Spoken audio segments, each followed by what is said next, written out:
Okay, Could put little lights here. LED lights. That would be cool. If anything, it would be fun. I'd like to welcome you to the Mount Diablo Unified School District Governing Board meeting for August 24th, 2022. I'm going to ask you to stand and join us for the Pledge of Allegiance. Pledge allegiance to the flag of the United States of America and to the republic for which it stands, one nation, under God, indivisible, with liberty and justice for all. As we reconvene this meeting, I always like to acknowledge that we are on the ancestral land of the Bay Miwoks and the Yokuts. I will now do roll call. Trustee Nava Flores. Here. Trustee Cowan. Here. Trustee Mayo. Here. Vice President Zawi. Here. Trustee McFerrin. Here. And Trustee Mason is here. Now we will do review and potential approval of the minutes for the last regular board meeting.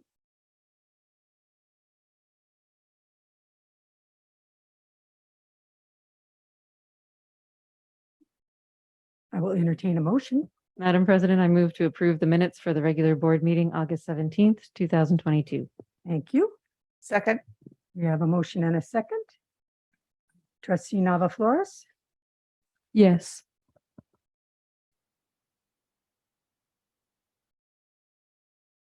That passes 5+1. Okay, that takes us to potential approval of tonight's agenda. Are there any changes that you know of, Dr. Clark? Nope. Okay, I move that we approve tonight's agenda. thank you. Second. We have a motion and a second. Trustee Nava Flores. Yes.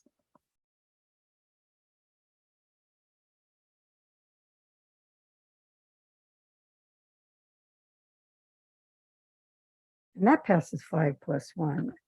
All right, report out from the closed session. 7.1 negotiations. The board may discuss negotiations or provide direction to its representatives regarding represented employees pursuant to Government Code Section 54957.6. The board received information on that item. 7.2, the possible dismissal, discipline, release, or reassignment of a public employee under Government Code Section 54957B1. There was nothing to discuss on that item for this evening. So that takes us right to our public comment. Do we have any public comment cards?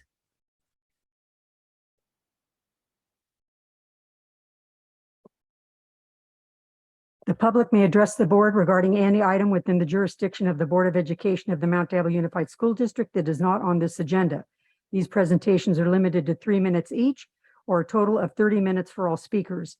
Or the 3 minutes limit may be shortened if there are multiple speakers on any one subject. The public's comment period may be moved to the end of the meeting. Speakers are not allowed to yield their time. Our first speaker is Liz Herring.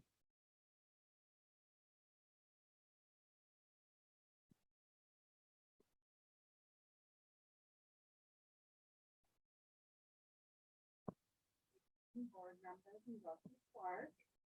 Tonight, join me as we take a trip back in time. The date, February 23rd, 2022. The location, the MDUSD board meeting. On that fateful night, the board regrettably voted to eliminate secondary librarians. Prior to this vote, Ms. Cowan asked, I just had another question to confirm the library item on this list. It was not my understanding that, wait, Yes, please do. It won't affect your time.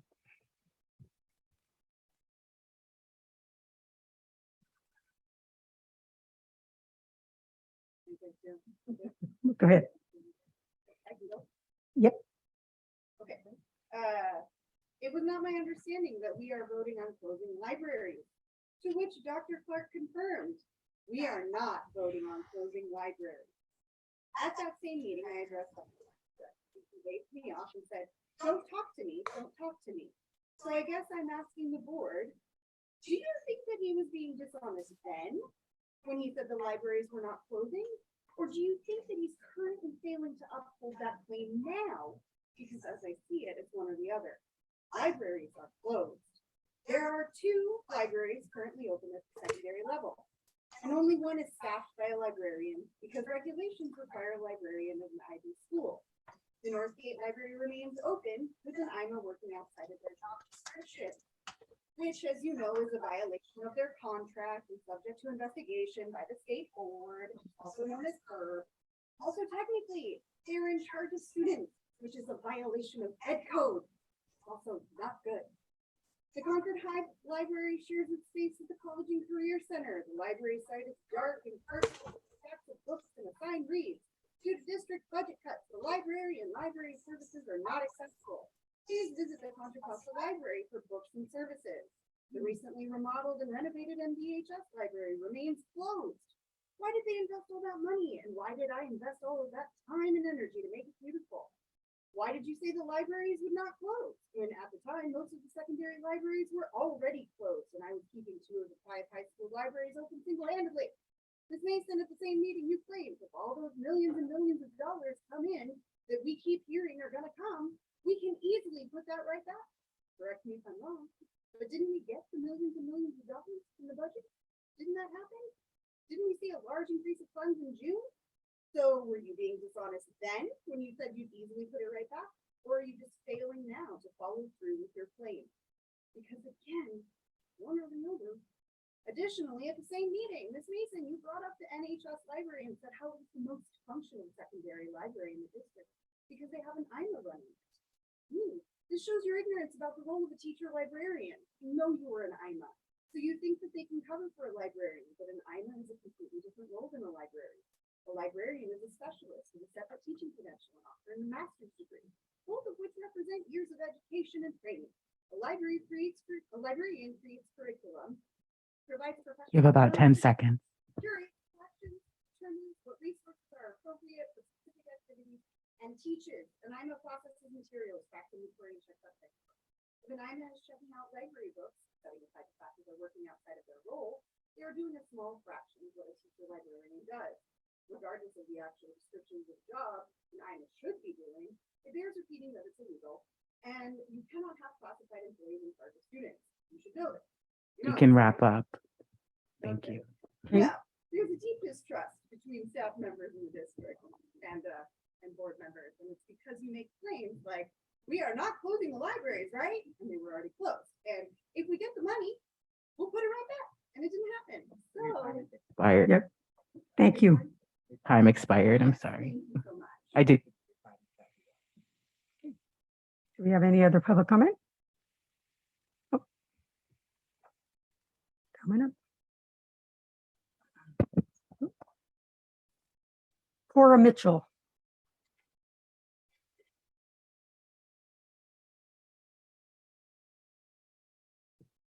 Good evening. I'm very concerned to hear that libraries are still closed. I was here at that meeting when it was confirmed that that was not going to happen. I was a volunteer that helped her set up the Mount Diablo Library, and I'm heartbroken hearing that the kids that came in there while we were there that loved that library so much. I'm getting emotional right now. That library meant so much to them, and to know that they no longer have access to it is a serious problem to me. I've spoken to you all before about the importance of libraries. My kids are not in high school yet, so this isn't about me fighting for my own kids, but I'm telling you, I saw firsthand what that library did for those students. So please, I would really appreciate if you guys would put an agenda item on to actually really talk about what's really happening in front of the public, because I feel like so often these things are handled behind closed doors, whether that's in one-on-one meetings that don't violate the Brown Act, or in closed session. And I don't feel like that's really transparent. And I know that so many of you ran your campaigns based on wanting to push for more transparency, and that's not happening. Like I said, I am a parent in this district. I have friends who have kids at many of the different school sites, and I can tell you that the complaints across the district are all very similar. And one of them is a lack of transparency and a lack of communication and a lack of accountability. It was promised that those libraries were not going to be closed, and we need to start working on a plan to reopen them. Every student deserves access to a library, and not all parents can take their kids to a community library. It's a serious equity issue. And I know that we talked about all this the last time, and so to hear that it's closed again really bothers me.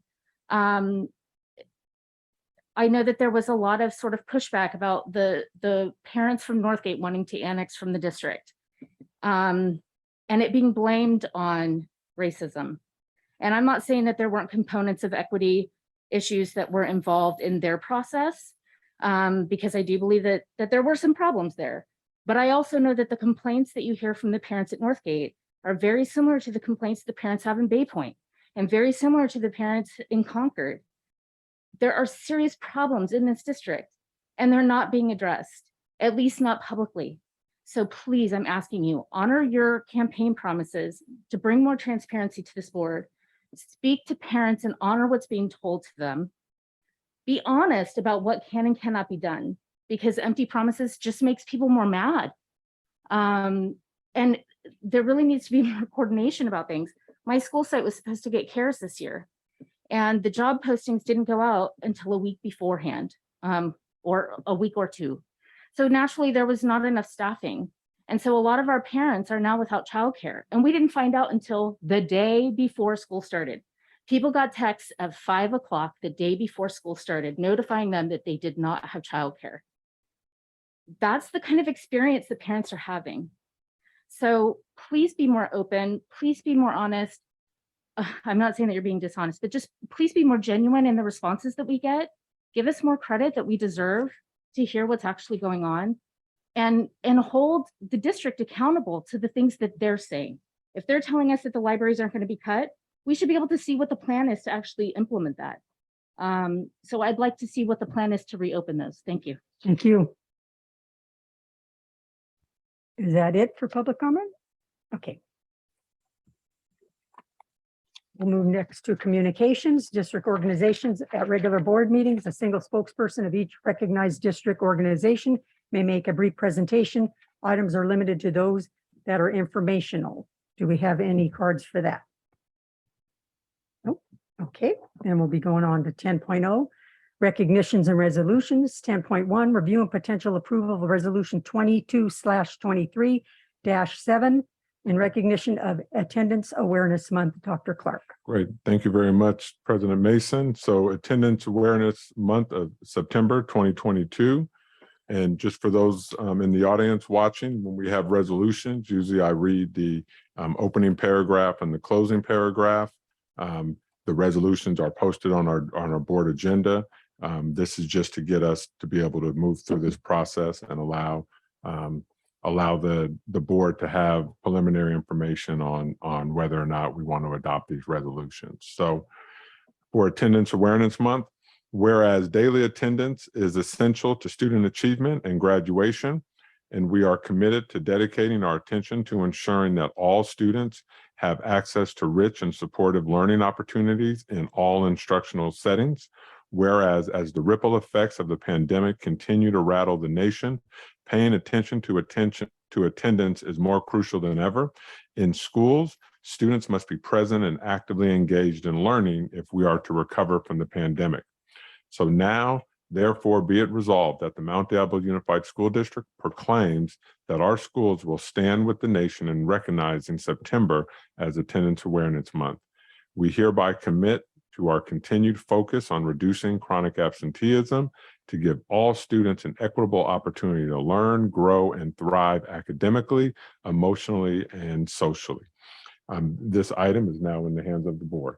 Thank you. Board members? Any comments or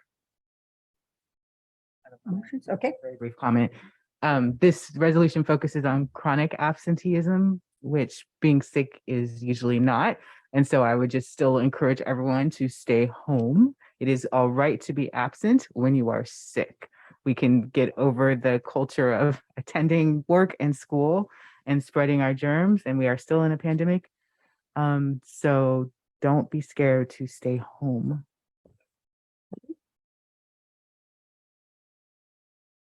Madam President, I move the board approve the resolution 22/23-7 in recognition of Attendance Awareness Month. You, Second. now a motion in a second. Trustee Nava Flores. Yes.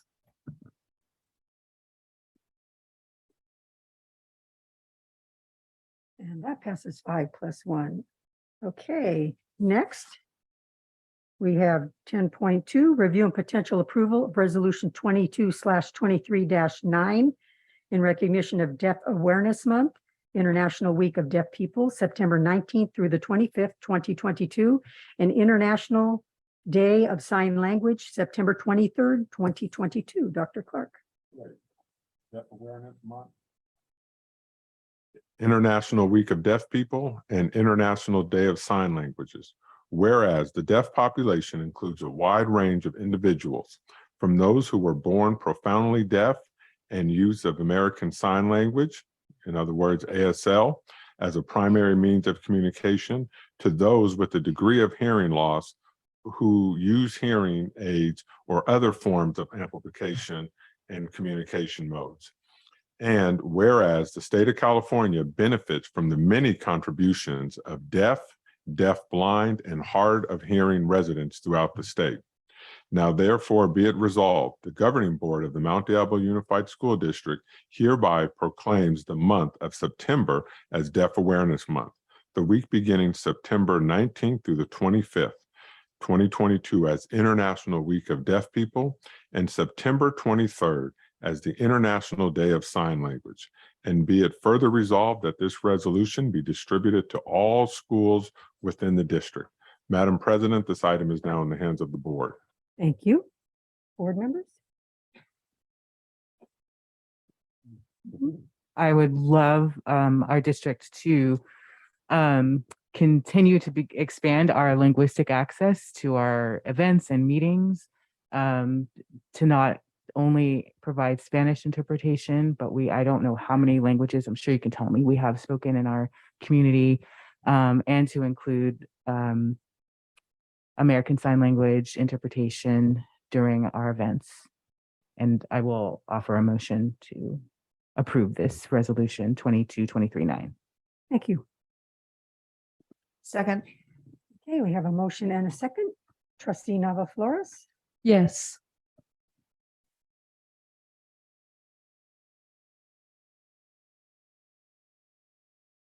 And that passes 5+1. Takes us to 10.3, review and potential approval of resolution 22/23-8 in recognition of Suicide Prevention Month. Great, thank you, Madam President. So resolution 22/23-8, whereas suicide is the fourth leading cause of death among youth between 10 and 14 years of age. However, suicide is preventable.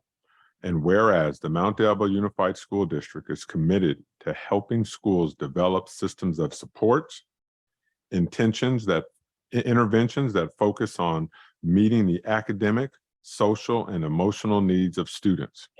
Now therefore be it resolved that the Board of Education of the Mount Diablo Unified School District declares September as Suicide Prevention Awareness Month. Be it further resolved that the Board of Education encourages parents, guardians, and the community to support the work of staff to help prevent suicides. Madam President, this item is now in the hands of the board. Thank you. Board members? I want to make a comment on Suicide Prevention Month. And I want to say that mental health should be a priority to all. And You're good. sorry about that. And want to also remind everybody that mental health plays a big role in our everyday lives. And it is just as important, if not even more important, than your physical health. It reflects your daily activity. It reflects your physical state and your mental state. And I want to remind all students that mental health days are now and have been excused absences, and that if you ever or anybody ever needs a day off to get themselves together or to separate and have that, and to separate and to take a break, because you are able to take a break to yourself and reflect on yourself and take care of yourself and prioritize yourself and your needs. And with that, again, I just want to remind all students that mental health days are excused and feel free to take them. Thank you. Trustee Count? Thank you, trustee Nava Flores, for sharing your thoughts and for reminding people of that important policy that was brought forward by a student board member. So thank you. I also wanted to just remind people that we do have a really fantastic resource that is listed on the MDUSD counseling website, and that is a free suicide prevention training for youth and educators. It's online and you can do it at your own pace, at your own time. I took the course and I would highly recommend it for people. It has you actually practice what to do in different scenarios. Like if you're a student and it's late at night and you receive a text from a friend that that you think they might be at risk of suicide, how do you respond? Right. And it has you actually practice those things. So highly recommend that as a resource. And I know there's many other resources on our MDUSD counseling website as well. So with that, I would like to move to approve Resolution 2223-8, declaring September 2022 Suicide Prevention Month in Mount Diablo Unified School District. Thank you. Second. We have a motion and a second. Trustee Nava Flores? Yes.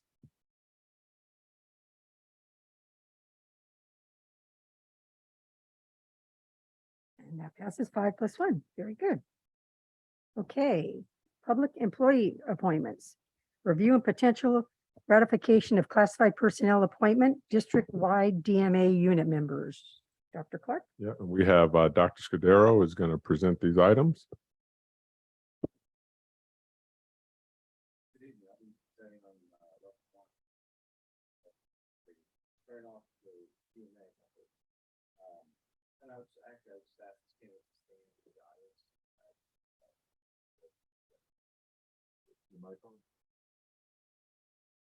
Yes. Hi, my name is Dan Scudero. Thank you for that. The Human Resources Department is bringing for the board's review and potential approval the appointment of Cesar Alvarado as the general counsel. Cesar has served as associate general counsel for the district for the past 3 years, managing and overseeing all district legal matters, including litigation, administrative complaints, governance, compliance, contracts, facilities, labor issues, investigations, risk management, etc. Cesar holds a bachelor's degree in international relations and a Juris Doctorate and was admitted to the California Bar in November of 1997. Cesar immigrated to the U.S. from El Salvador and is the father of 3 former MDUSD students who are now in law school and college. With that, I leave this appointment in the hands of the board. Okay. Board, I'll entertain a motion. 2 more?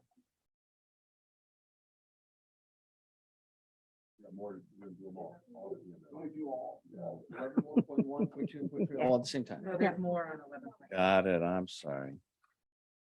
I'm Sicilian. We are known to be a little slow sometimes. Watch it. Sorry. Some of us, some in the very southern end. of Sicily. The Human Resources Department is bringing for the board's review and potential approval the appointment of Christian Lepe as the Director of Transportation.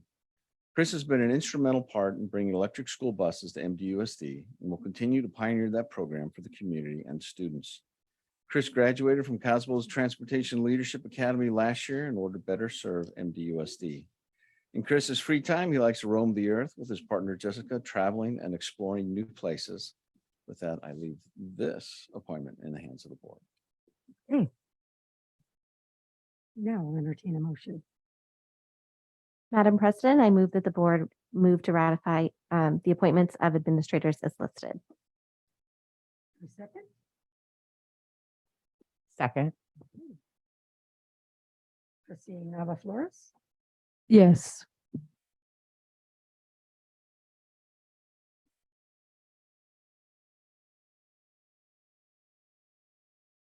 And that passes 5-1. Very good. Congratulations.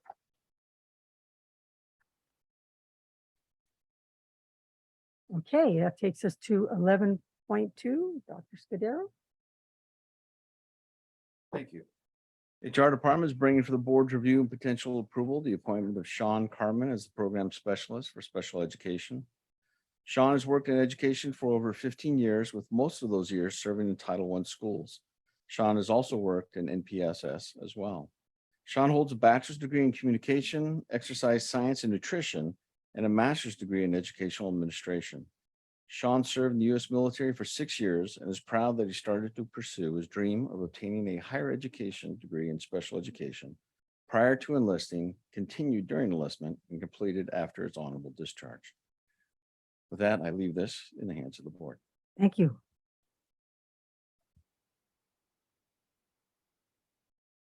Board members?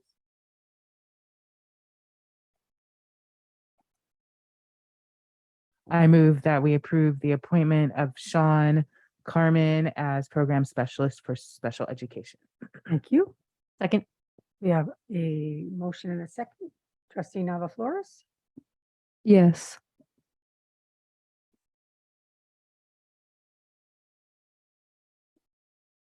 And that passes 5+1. Is he here? Not here this evening? Okay. And 11.3, review and potential approval of personnel appointment. That is going to be you again, Dr. Scudero? It is. The Human Resources Department is bringing for the board's review and potential approval the appointment of Amanda Lucian as the vice principal at Ignacio Valley High School. Amanda has been working as a PE teacher, sub-administrator, and serving on different district PE committees since the fall of 2001. Student success and well-being have always been Amanda's priority. Amanda holds a bachelor's degree in exercise and sports science and a master's degree in educational leadership. Amanda is the daughter of 2 retired teachers and the mother of 2 amazing children who are right behind me at this moment. With that, I leave this appointment in the hands of the board. Thank you. Board?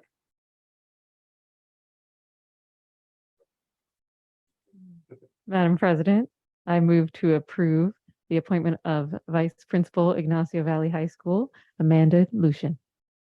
Thank you. Second. Okay, we have a motion and a second. Trustee Nava Flores? Yes.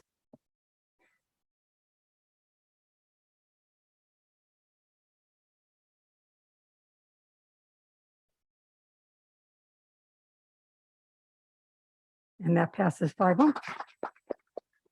Would you like to introduce your guests that you brought with you, please? And come up and talk to us? Hi, so I actually go by Mandy, and these are my 2 children, Leanna and David. And I just want to say thank you for the opportunity. I am really excited to get to work tomorrow, to work with Jonathan Pike, our principal, who has done some amazing things this year that I'm excited to see unfold, as well as Theron Adams and my colleague for many years, Carissa Weintraub. So thank you very much. Thank you. And congratulations. Okay. We're on board member reports, and I think we'll start with Trustee Nava Flores.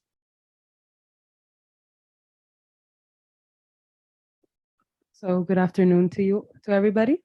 My name is Anaí Nava Flores, and today for my board report, I want to revisit a law passed by Governor Newsom, AB 367. And this law requires all secondary schools to provide menstrual products in the restrooms free of charge. And then again, I want to point this out that this must be installed in all girls' restrooms and at least in one of the boys' restrooms. And to my knowledge, the dispensers of hygiene products have been installed in some of the girls' restrooms. However, I have not heard anything about the boys' restrooms. And to implement this fully and with integrity in all secondary schools, I want to ask how we will be monitoring this and how we can move forward with this and ensure that these dispensers are being monitored safely. Okay, does that conclude your report for tonight? Very good. Thank you. Trustee Count? Thank you. I just want to thank Trustee Nava Flores and welcome you to our team. And thank you for bringing these issues to light. It's definitely, I was very excited when the state law passed for the menstrual products and have been excited to see that be implemented in our district. So definitely would love to see photos of them in action, well, in action, of what they look like out at the school sites. I know that we will have the signage that explains them as well, that explains the new law. And I think it's really an incredible thing that has been a long time coming for, to make sure that all students have, access to what they need to be able to complete their school day without interruption. So that's definitely an important issue that I'm interested in as well. And I just want to thank the community members that have reached out to us about various topics to help out in our schools. I know that it's a stressful time kind of nationwide right now as we have staff shortages, in all types of areas, but schools being one of the key places. I know HR has worked really hard to fill all of our positions, but we'll still have vacancies and holes, and it takes us coming together as a team to try to fill in those needs. And I've seen a lot of examples of that happening, whether it's parents or staff, just trying to make sure that we meet all student needs. So thank you to everyone who's just pitching right in to make that happen. Thanks. Trustee Mayo? Thank you. Last Thursday, I had the opportunity to attend the Measure J meeting, and this meeting was held at College Park High School.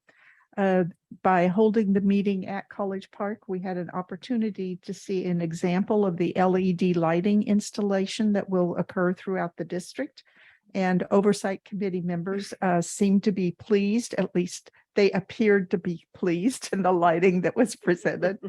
There were many items that were discussed, and one of them being that we need to assure that members are attending the Measure J and Measure C meetings so that we can meet quorum and conduct the business of the committee. So please make sure that your representative is that people are attending, and that they apply for vacancies as they arise. Thank you. Trustee McFerrin? Good evening. On Saturday, I was able to attend Westwood's back to school picnic at Dave Brubeck Park. A lot of people came out despite the heat, and it was a really well attended and fun event to kick off the school year. And then I do want to say that I am really looking forward to hearing about tomorrow night's first Black Family Night Extravaganza, which will be hosted at Mount Diablo High School. I'll be at back to school night, so I will not be able to attend, but I'm really looking forward to hearing about it. And then because we don't always kind of get a chance at the end of the meeting to talk about topics moving forward, I've been thinking a lot about anonymous reporting and how we do that at each school site in the district, and where kind of the connections are when students move from one school to another, either from promotion or just moving school sites. And so that's something that I'm hoping that I can learn more about. And that's all I have. Thank you. Vice President Azewi? A whole classroom of high school juniors had to listen to me talk yesterday about my career. So they got my whole life story from high school to today. No one fell asleep. So I really appreciated that. It was an avid class at College Park. So I was glad to be invited. But I just want to thank in advance Dr. Francis and his team and the parent volunteers who have planned and coordinated what I know will be a magical event tomorrow, the first ever MDUSD Black Family Night Extravaganza. I'm excited as a parent that our district is finally walking the talk, with tomorrow being the first time a space that will center Blackness, celebrate Blackness, and be for our Black families, students, and educators to learn from one another and enjoy the company of one another. A time and space that is for us and by us. A time and space to celebrate Black joy, Black brilliance, and Black thrivance. A moment to escape the white dominant culture of public education and affirm our culture, our families, our children, and our educators. The best part is that this is just the beginning of all the great things we will do specifically for our Black students and with our Black parents. Black families, I hope to meet you tomorrow evening at Mount Diablo High School's cafeteria, and the food alone should make you show up on time at 6 o'clock. And you'll report back on that, won't you? Oh, yeah. I'm going to be very brief and just say, for one thing, it's not been a long time since we were here last, but I want to thank all of our staff, our students, our families for a wonderful start of the school year. It seems so very normal, which is so very nice. And I just hope it has set the tone for how the whole year is going to be. And with that, I'll hand it off to Dr. Clark for his report. We have a card.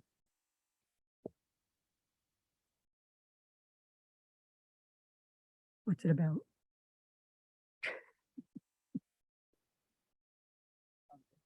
All right, no, oh, it's on board number. It's now. Okay. Cora? I wanted to find out if somebody could confirm that the menstrual products will be installed at elementary school sites as well, not just junior high and high school, because we can't take for granted anymore that there aren't folks there that might need it. So I haven't had a chance to read the law, but I wanted to make sure that we're providing this there as well. Thank you. Okay, thank you.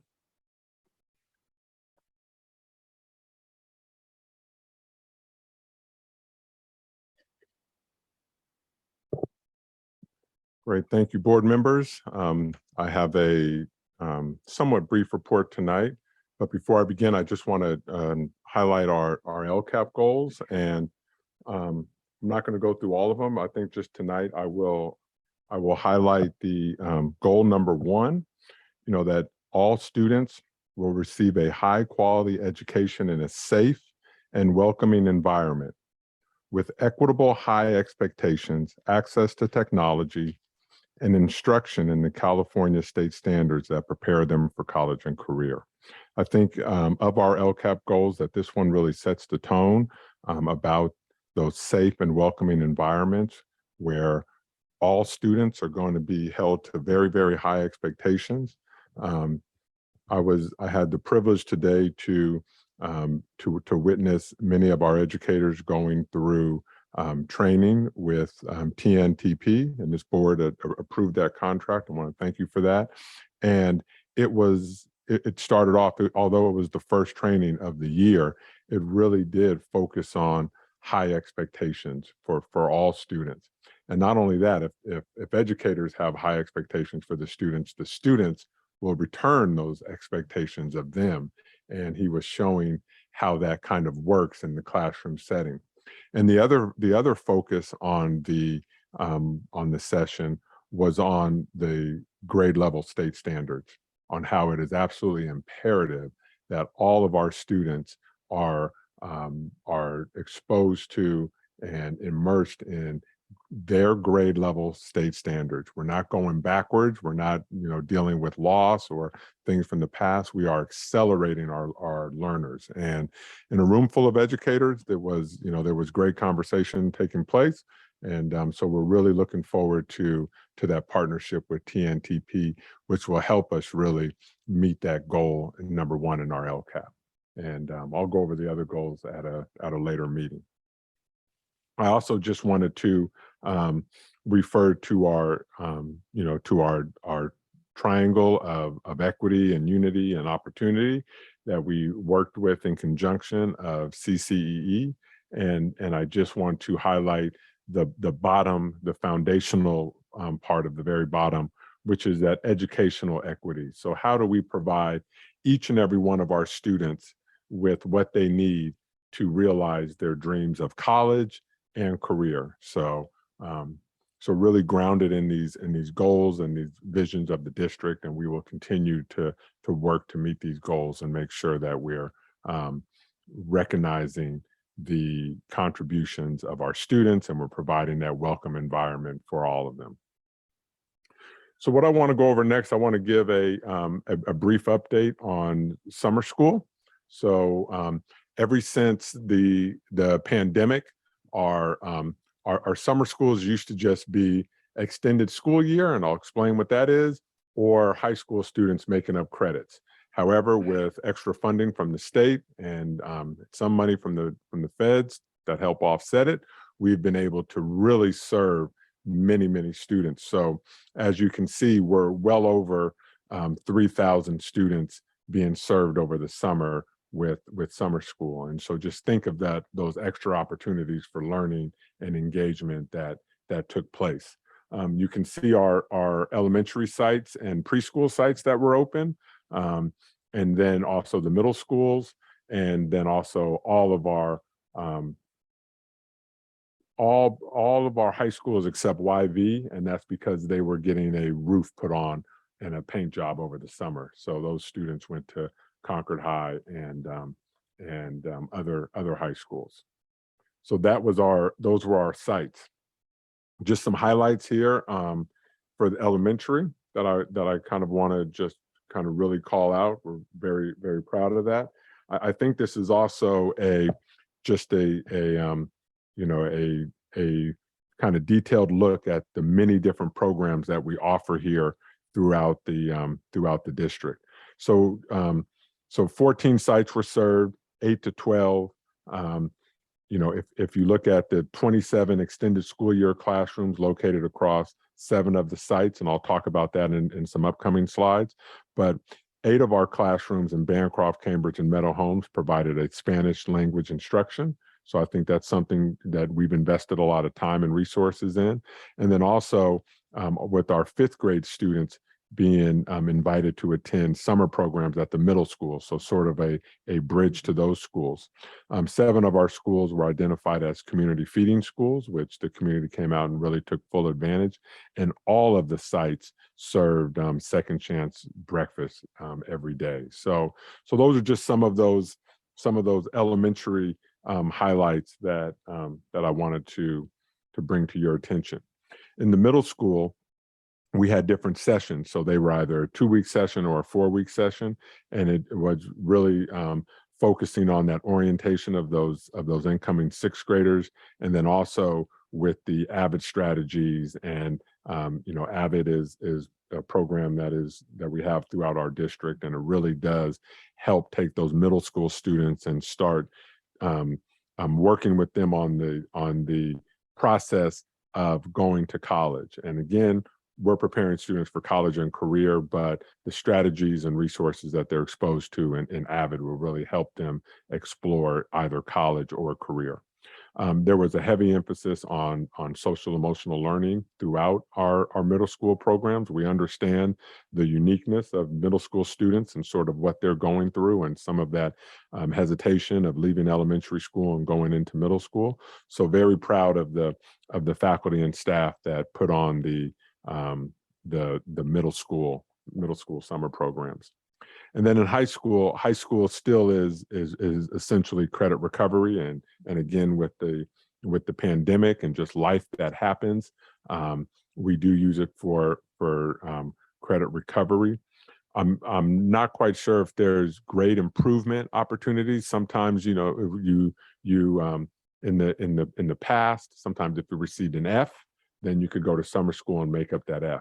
However, if you have a D in one of your A through G courses, that is not acceptable in the UC or CSU system. So we have opened it up where students who receive a D can come in and improve that grade, to a C or whatnot, so that they are eligible for UC and CSU. And you can really see the numbers. The numbers are quite high, and also the courses completed and the credits earned.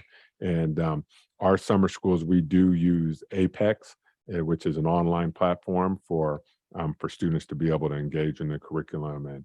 And we have teachers who oversee that process, and some teachers who are doing face-to-face instruction. So it's a mix. And then of course, some of you were out at the summer graduation.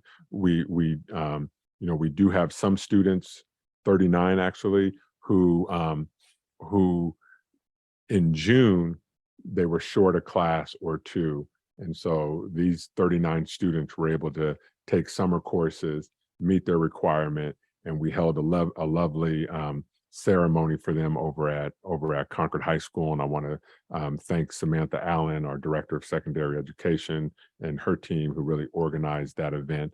The parents were very proud to see their students and to celebrate and stuff. And I want to thank the board members who came out and helped celebrate with us. So that was a very good experience. So also written in many of our students' IEPs are extended school year. And so these are students who have special needs or need some sort of special accommodation. And so within their IEP, they are, their school year doesn't stop at 180 days. They have an extended year. And so we had 592 students who were enrolled. And this is a way so that they don't have that summer swoon, as we call. So we want to keep those students working towards their IEP goals. And a lot of those are around social emotional, academic, speech and language, and also occupational therapy. So big kudos that went out to the summer school staff and also to our special education department, who worked really hard in working with these families. We provided transportation where needed.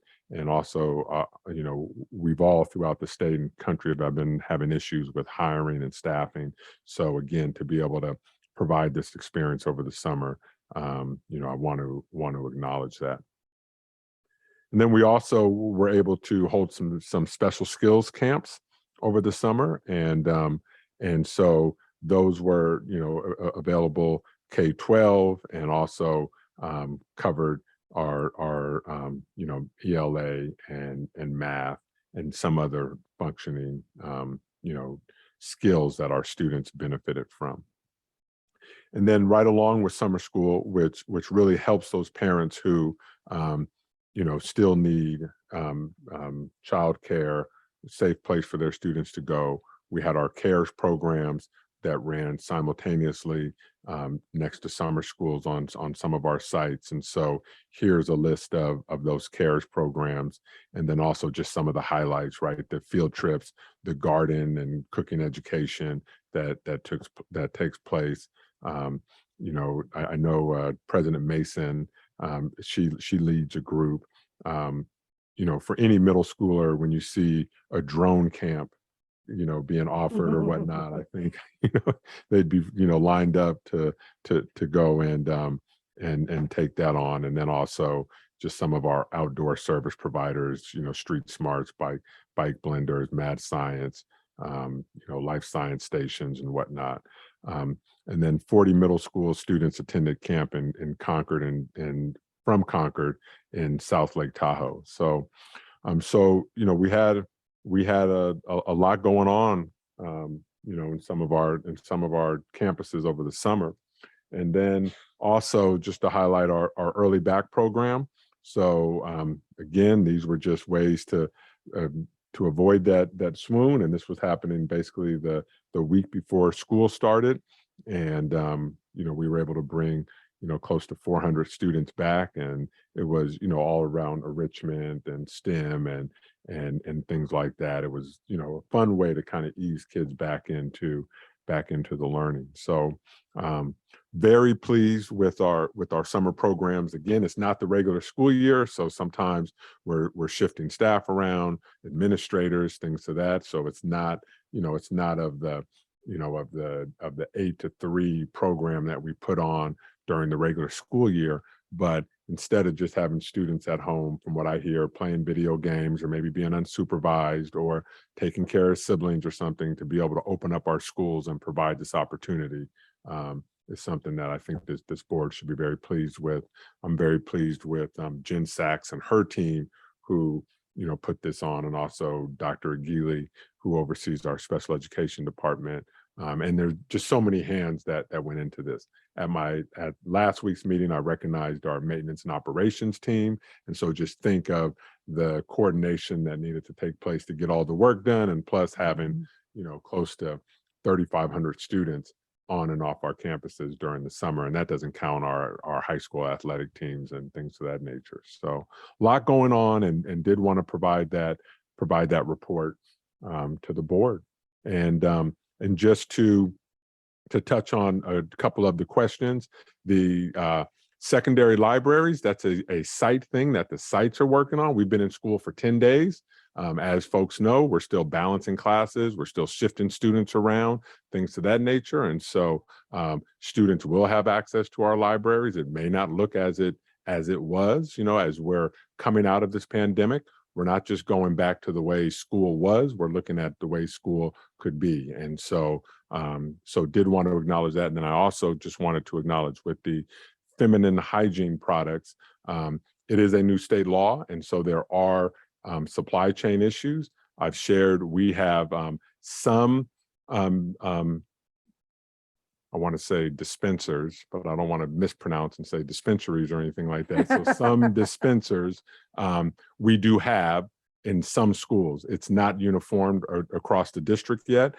We have ordered the systems. Some are ranging from $600 per system down to $300 down to $145. And so we have a mix of that. However, we do have the products in the warehouse ready to go. All sites have them. So all of our sites have the feminine products.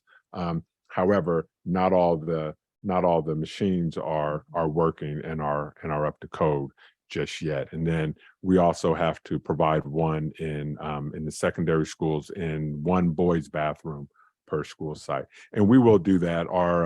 Our team will work on that, and that'll be something that the principal keeps us updated on. The custodial staff will also keep us updated on, but that is something that we are in 100% support of, and will provide that and make sure that students have access to those important products. So with that concludes my report, unless there's any specific questions from the board, and we will continue on with our work. Right. I just wanted to say thank you for that report. It's so exciting to see how many different things were happening on our campuses for students over, because we now have the funding for the extended learning, the, full day access for students, and to be able to expand our CARES program is really an exciting thing, I think, and so needed. And thank you for your report on the menstrual products. As you know, that's been top of mind for me ever since the state law was coming forward. It was something we advocated for. And I think it was a good point made that that this is something that is also needed in elementary schools. I know that's not part of the state law, that the state law is 6th grade and up. But I hope that as we roll this out and as supplies are available, that we also extend it to our elementary schools, even though it's not required by the state, because it certainly is something that is needed. I just want to clarify, our elementary schools do have the product. They just don't have the machines in the restrooms. So they are available for those Thank students. you. Thank you. Yes, trustee. I have two questions. One you won't be able to answer today. No, but the question, I'm always so happy when school sites are summer feeding sites and feed our kids when they're out of school. And well, it feeds anyone. They don't have to have any connection to our schools. And I love that there was second chance breakfast. So I'm curious of how many meals we served over the summer. And I'm curious about how many of our sites continue second chance breakfast during the school year, because it's very hard for families to get to school. I saw some schools are starting at 7:50. So I can't even imagine what time breakfast is. And I'm struggling getting my child to school at 8:30 right now. She's not been tardy yet, but it's like 8:29. Run, your classroom's right there. So that's one. So I'm really excited that we continue to really feed children. The second is the summer program that started before school. So August 1st to 10th, I think it was. That school day was very long, 8 to 5, which is amazing and helps families even more. And I'm curious why we were able to do 8 to 5 then, but 8 to 3 in June. So the early back program was run by the CARES program. So it's almost like, it's like all day daycare, so to speak, with enrichment activities or whatnot. And the other programs were run with credentialed teachers and things of that nature. So it was more centered around school, so to speak. And this was just a CARES program. Yep. And then on the meals, I know I did share last as we ended the school year how many millions and millions of meals we shared for the year, but not only the second chance breakfast at the elementary site where I was today for the teacher training, there were students who were coming, part of the CARES program, coming and getting meals after school. So not only breakfast, lunch, and after school meals available for students. And thank goodness, California has really pledged and committed to continuing that program, because we know that, you know, it just really relieves a lot of pressure off of parents on making lunch, going to the store, making sure kids have a nutritious lunch, but just knowing they can send them to school and have that available. I can't say enough about our food and nutrition staff and the work they've been doing. So we will get you those summer numbers. Yeah. Okay, any other questions or comments? All righty, that takes us to our consent agenda. The consent agenda will be approved in whole unless somebody from the board or the public has requested that item be removed.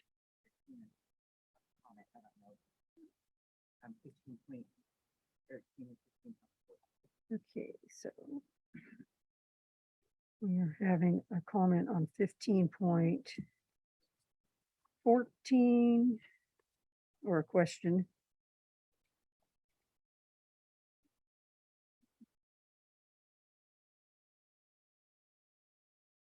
And 15.13. Anything from the board? So I think we'll listen to the comments first. Okay, so.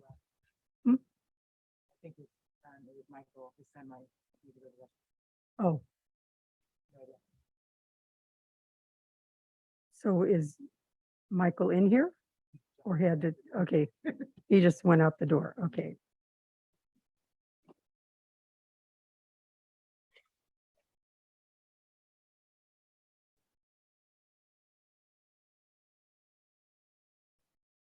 Did you want to comment on 1513 and 1514? Come on up.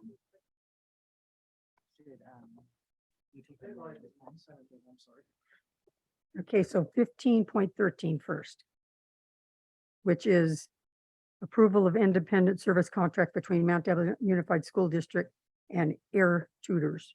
Yes. The only thing I wanted to go ahead and, first of all, glad to see the board and Dr. Clark. I was looking at the air tutors and everything, and I'm really glad that we're finally getting to this point where we're starting to have extra help coming in. Looking at the LCAP scores, you know, we have almost 10,000 students that did not meet the standards for their math and for their English, even going back to 2019. With the air tutors, I'm really hoping, as you were mentioning earlier, that we can start looking forward to new ways of giving the education out to our students. And I think this is a very positive thing. My only question is it enough? And I think we really need to start digging a little bit deeper when it comes to the after school program. How many kids are on that waiting list for future tutors? I know I have a project that's in progress where we're trying to bring in about 1,000 students in the underserved communities throughout the district, including Bay Point and Concord. So, but we don't have the numbers. How many kids? So as we move forward with this, and we're actually doing a good job making some good first steps, we really need to go ahead and find out. We need the iReady scores at all the schools. We need to go ahead and evaluate those, compare them. We can't have improvement unless we have measurements. We need the data for that measurements. And that's all I want to say. Thank you. Okay. Yeah, and 1514, review and potential approval of the 2022 annual revision to district strategic technology plan. This one's a little different. I'm a technologist. I've been doing technology for the state for 20 years. I've been involved in education for about 5 through multiple school districts throughout the state of California. With the technology plan, I'm not seeing some basic measurements again. California Education Code 11800, I think it's chapter 21, specifically has guidelines for high-speed networks when it comes to public schools. There's probably about 21 items in there, but there's nothing in the plan that says this is what we're following. Are we following the Federal Office of Education their guidelines. We're supposed to have 1 megabits per student. That's almost 30 megabits. We need those measurements, and they tell you in it, but there's nothing in this plan that's saying this is how we're going to measure. There's nothing to verify. And I don't want the next virus or the next shutdown to come by and we find out half our kids are looking at little circles instead of being able to do the work. Thank you. Thank you. Okay. So I will now entertain a motion for our consent agenda.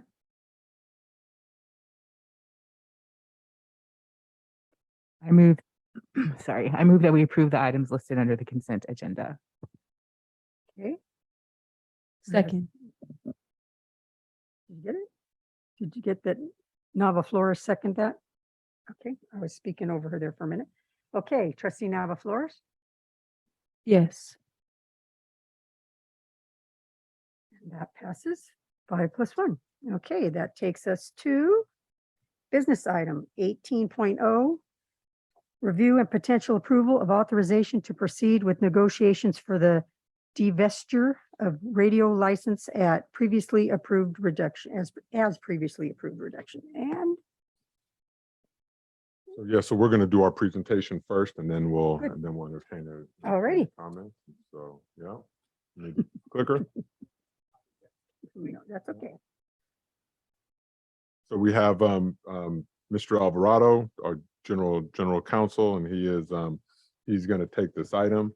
As the board well knows, we started our conversation about the radio station has been expedited during our negotiations with Clayton Valley Charter School about the antenna and also about the space that the that the radio station, the X radio station holds. So so that is what has sort of brought this to the forefront. So I'm going to have Mr. Alvarado go through timelines and share information, and hopefully that gives the board a clear understanding of what's going on here. Thank you. Thank you. Good evening, members of the board. My name is Cesar Alvarado. I am now the General Counsel for Mount Diablo University District. Thank you so much.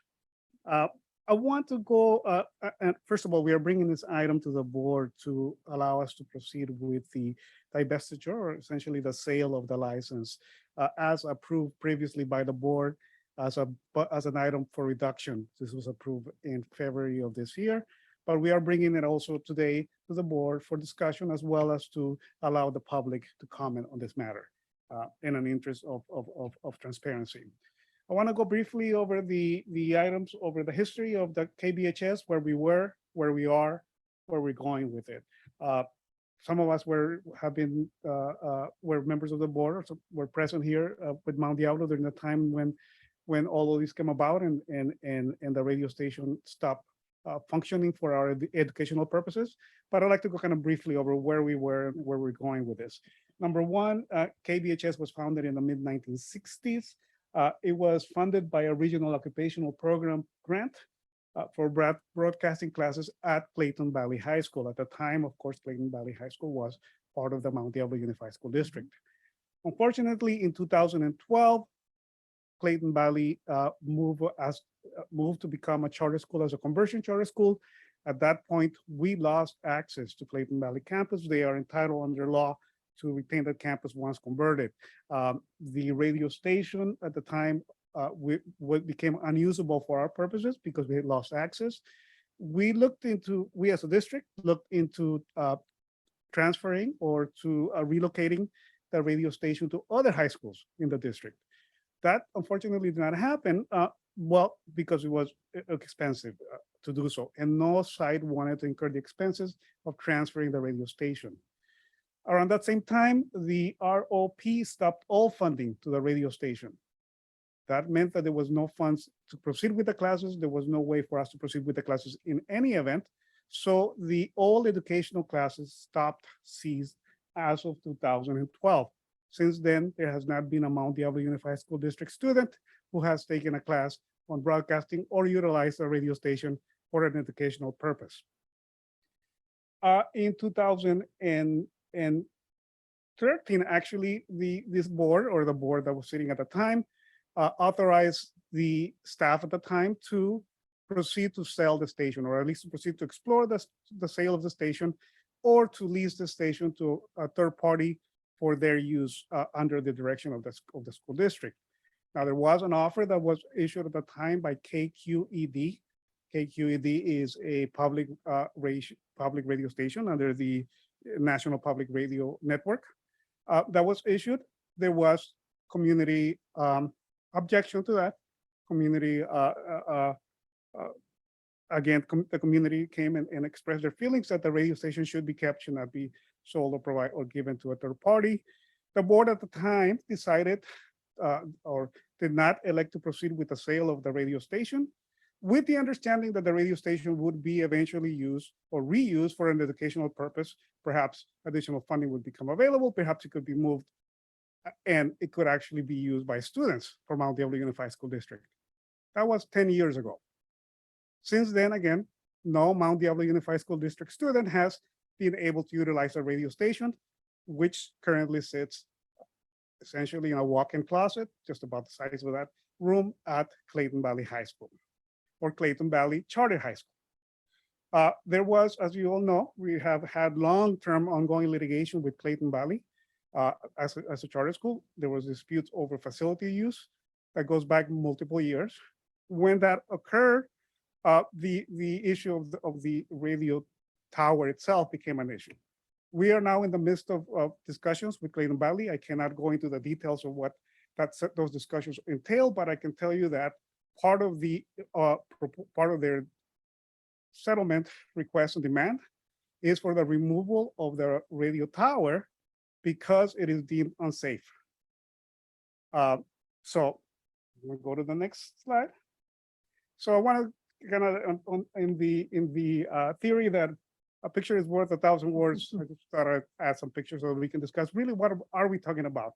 Because we're talking about a radio station, although there is no such thing. There is simply a room where we hold equipment. There is a small office that is attached to it. It is inside of what is essentially a storage closet that is has no ceiling, that it has open beams, and that is not suitable for use by a student. We're not going to have a student there because the risk of liability to us would be significant should they be injured or trip on one of those loose wires and so forth. So that is really what it is. What we have now is really just a license in terms of anything of value. The equipment, as you can see, it all dates back to circa 1990s. It was equipment that was either provided by the county or which was donated to the students back in the day.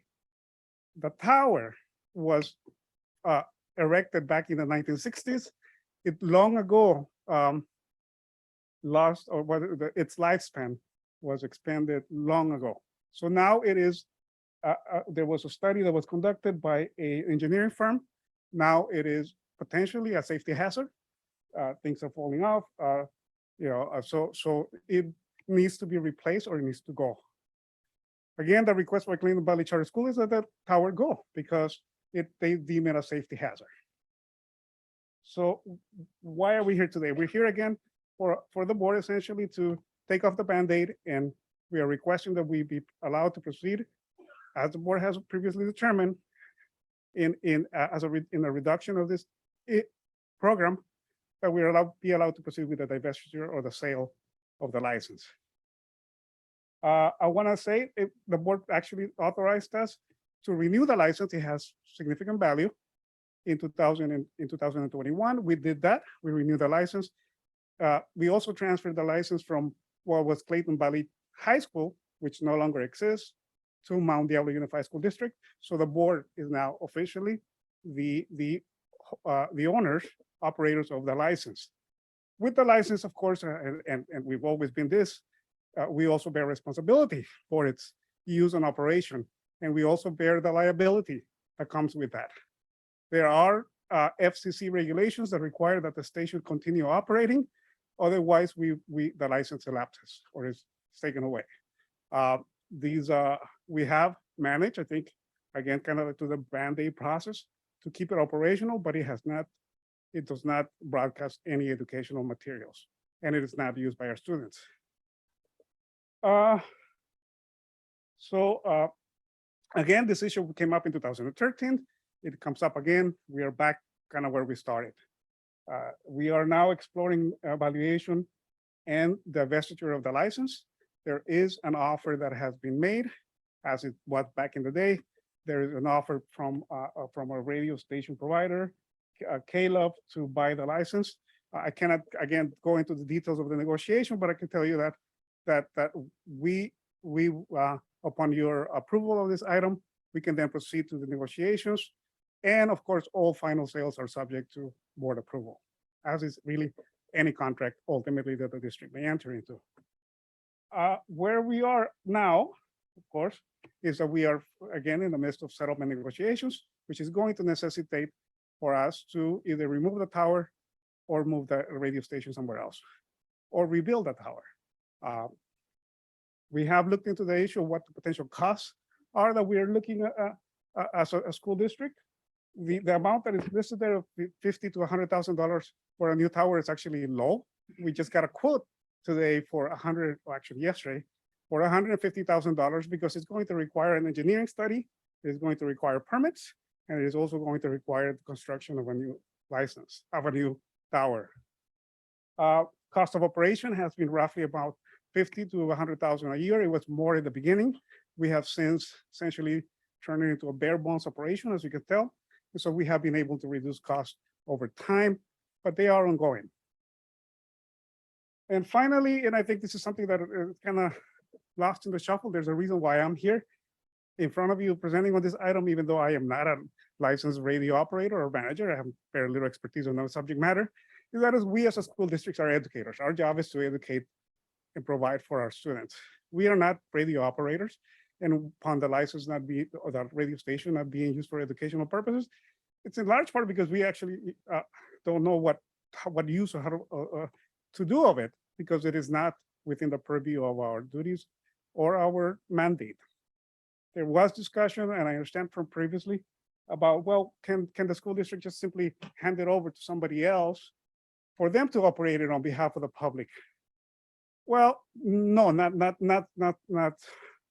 without their receiving adequate compensation. And the reason is because we have our mandate is to take care of our students. That is our mandate for educational mandate. It is even so, even if the district were to provide it to a third party that is a nonprofit that would use a license for general community services, that still may be considered a gift of public funds, because it is not being provided for an educational purpose.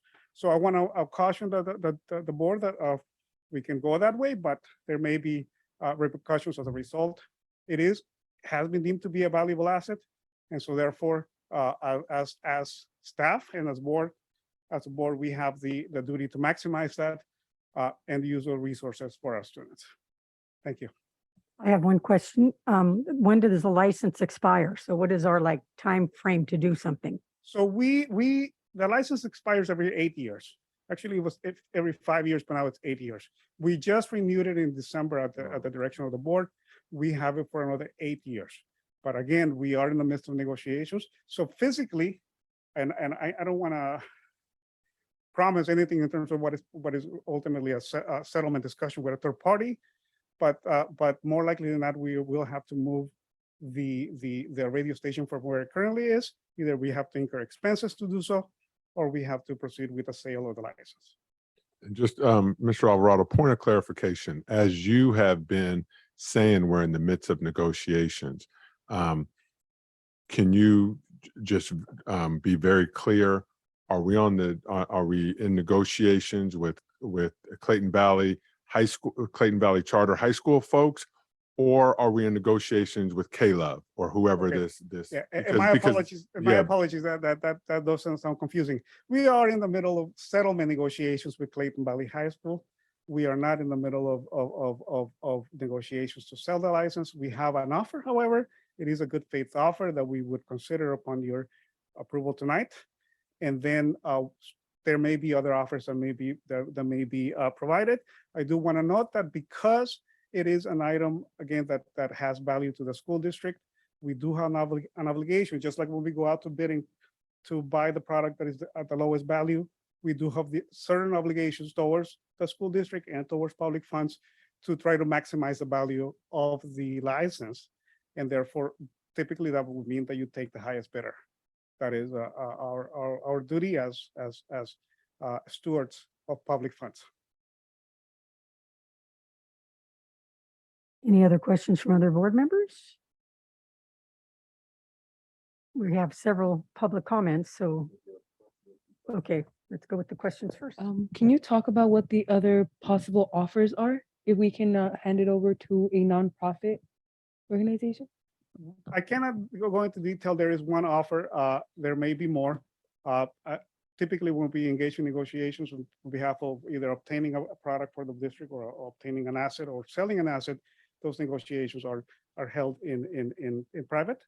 And then the final proposals, or if there is only one offer, or if there are multiple offers, that item is brought to the board, and the board either approves or disapproves an item or proceeding with a transaction. I think that question relates to what Dr. Clark was saying and the point of clarification, because there's been confusion. Is the station already up for sale, are we already receiving offers because we have already put it out for sale? So when we were authorized by the board to proceed with the reduction of the program, one of the things that we need to do is to evaluate what that item is. And there needs to be evaluation that is conducted. We do not have the expertise to evaluate or to assign a number. So we consult with an outside provider or I suppose somebody with the expertise. We request qualifications. If that person is qualified, then that person, they would conduct evaluation. Part of it has, as part of the process, essentially the station was placed in the marketplace, and there was an offer that came along with that. Now, all of that, of course, is always subject to board approval. So yes, we have an offer on the table. Okay, Aaron, trustee McFerrin. I would just like to ask, I'm looking at the recommendation, which says move to approve proceeding with negotiations for the divestiture of radio license. And I'm curious, you said there's an offer on the table. So is this to be negotiating specifically just with this interested party, or to consider kind of any and all offers coming in a specific amount of time? Right. Right. So yes, it would be the latter. It would be to consider any and all offers that would be provided within a reasonable amount of time. Now, I do have to point out that offers tend to be contingent on a particular time set during which you have to respond, right? So at this point, there is a time frame, but there's a ticking. It's 45 days typically when you get the offer in which you need to reply, or extend that negotiation period. But again, because we are dealing with an asset of the district, it is our duty to put it out to everybody. Anybody who wants to bid on it would be able to bid on it, and to market it as well for sale to the highest bidder. Mm-hmm. You mentioned that like when we take bids and have to take the lowest bid, that in this case, it would, I don't remember the words you used, but how I heard it was that we would probably need to take the highest bid. Can you re-explain that? And then I have a question. Well, or I'll just say my question. So let's say we authorize going out to bid and there's a bidding war between K-Love and somebody else, and K-Love came out on top, despite the fact they go against like our equity policy and other like my values. I can't speak for the rest of my board members. Would we be required to choose them over anybody else? No, ultimately the board approves or disapproves any offer that comes based on any number of conditions.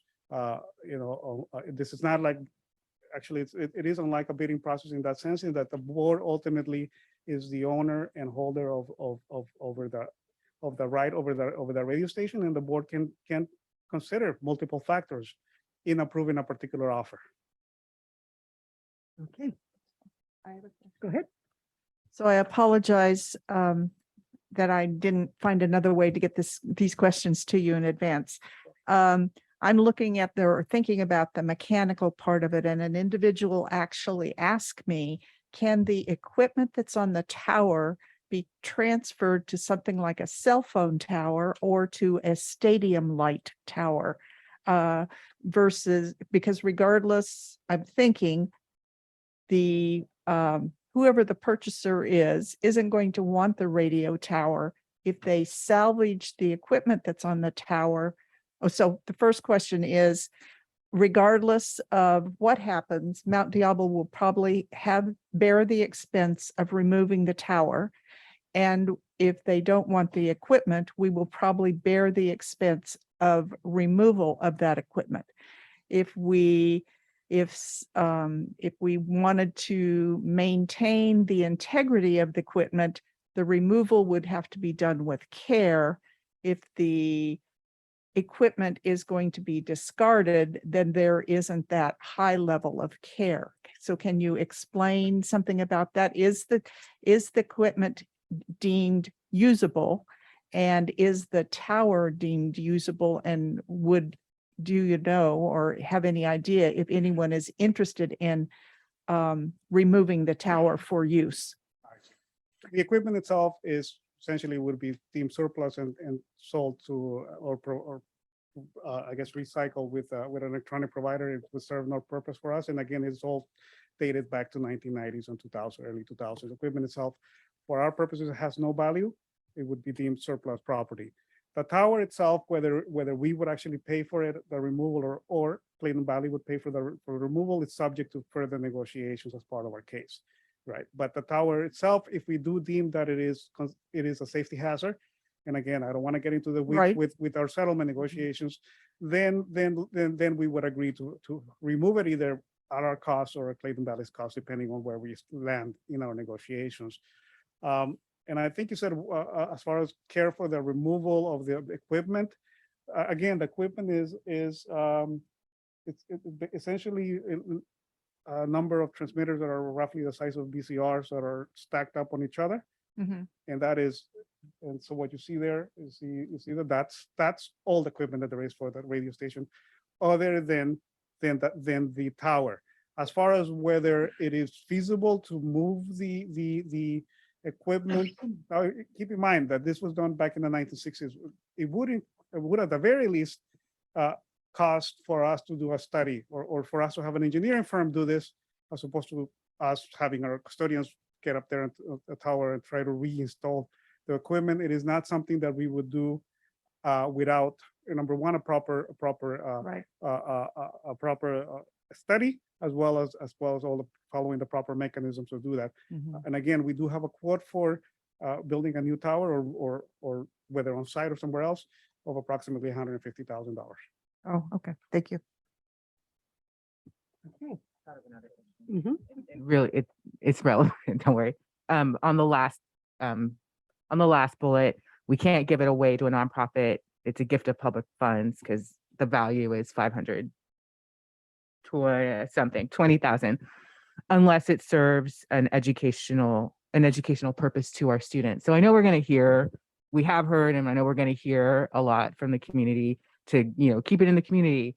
So do I understand it correctly that if there was a community nonprofit that could run it and do it and to do as we did from whenever until we lost the ROP funding and actually have a broadcasting program, if that was the case, then that would be allowed?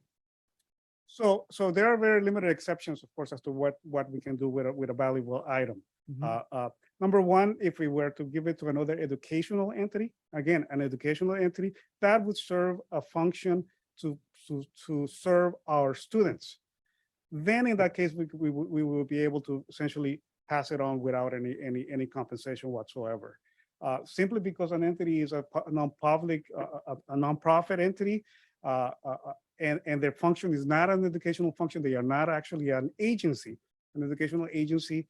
The argument could be made that it is in fact a gift of public funds upon doing that. Now there has to be adequate compensation. Now, if a nonprofit nonprofit agency, which would normally be the case for this type of license because it's just a non-commercial license, that if they make an appropriate or what we consider adequate compensation or consideration, then of course anybody can buy it, including any nonprofit agencies that want to use it for whatever purpose they wish to use it, but which are normally, again, for the public interest. Okay, I think we're ready to hear from the public. Okay, Frank Sterling. I know my next close to 3 minutes, so a little patient if I go a little bit over. So on the, it's really close. Do I need to turn? Oh, sounds like I'm on. All right. Well, welcome again. My name is Frank Sterling, and I work at KPFA Radio in a training program to teach the community how to do broadcasting skills. And I'm just here to reiterate that we need you to put your actions on hold tonight and to have a no vote tonight, because you're not being fully informed on the choices that you have. And the community is a viable option, and we're not in the presentation that you saw tonight. And so we would ask that you do have a no vote tonight and give the community time, because in this room, we have engineering expertise, we have broadcasting skills, we have the skills, knowledge, and expertise that you need to remove the tower, to safely move the equipment.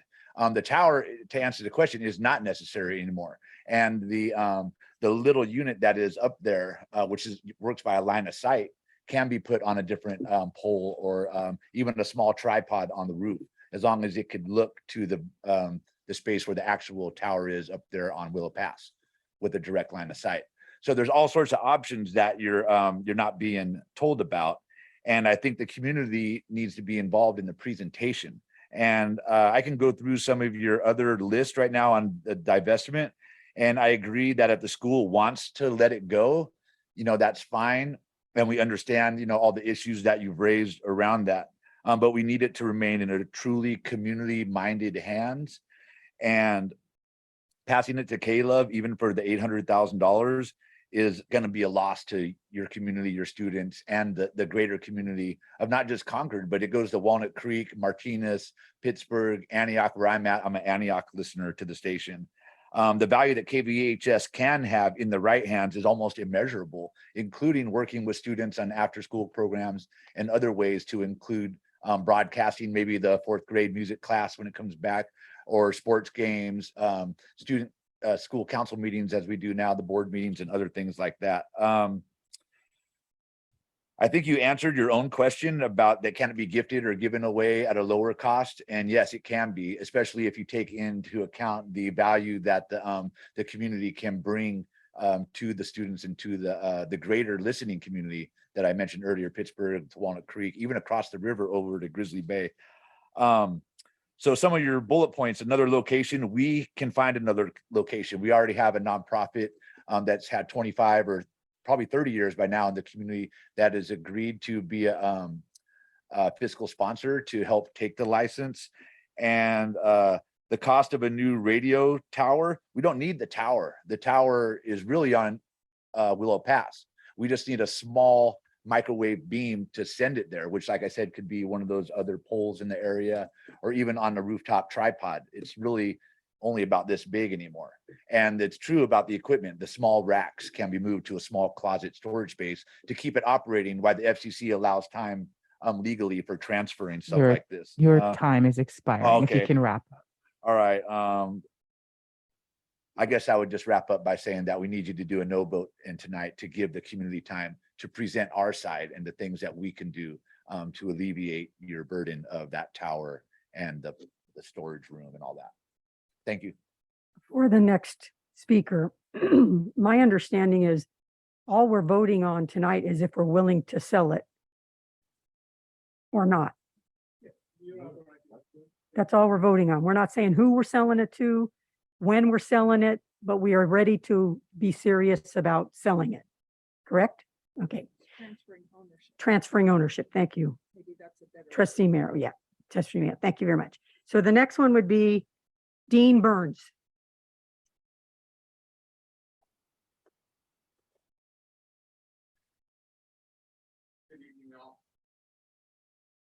Good evening. I am here as a alumnus to KVHS. I went to KVHS and I was part of it in between 78 and 81. My brother and I had the Burns Brothers show. If you speak about people back in that era going to Clayton Valley, they'll still talk about us. We started just as two young kids wanting to follow something that was very special, that was offered to us, offered at our school. We went on in there. It's molded me to who I am today. From that youth, from that child, as a student, I'm currently still in the audiovisual industry. I am professionally out there. I do live video walls. I do a lot of stuff that has taken KVHS's knowledge and experience, and I've exploded it. I mentor many of people. I've built radio stations, TV stations. I have done a lot.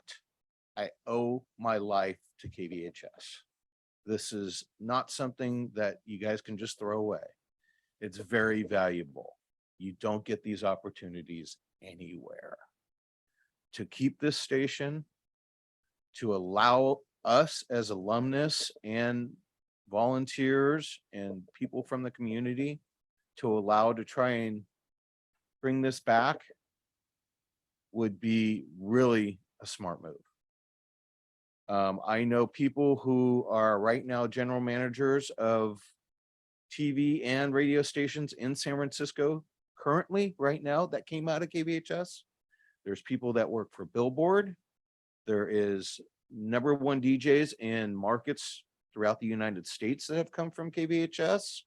I know a guy that lived on his boat that I got onto KVHS. He was funny as heck. And next thing you know, he's the #1 DJ in St. Louis. He's made it all because of this station. This is a very rare opportunity. And for us to go ahead and just hand it off, sell it. Come on, our youth, our students, our community needs this. When I was on the air, the only thing I could think of is that I'm giving back to the community. I have this voice, I have this media that I'm able to get out to the Contra Costa area. It was a blessing. It was knocking on the back door of Concord Pavilion. Hey, the Burns Brothers are here. Open up the door. We were 16, 17 years old.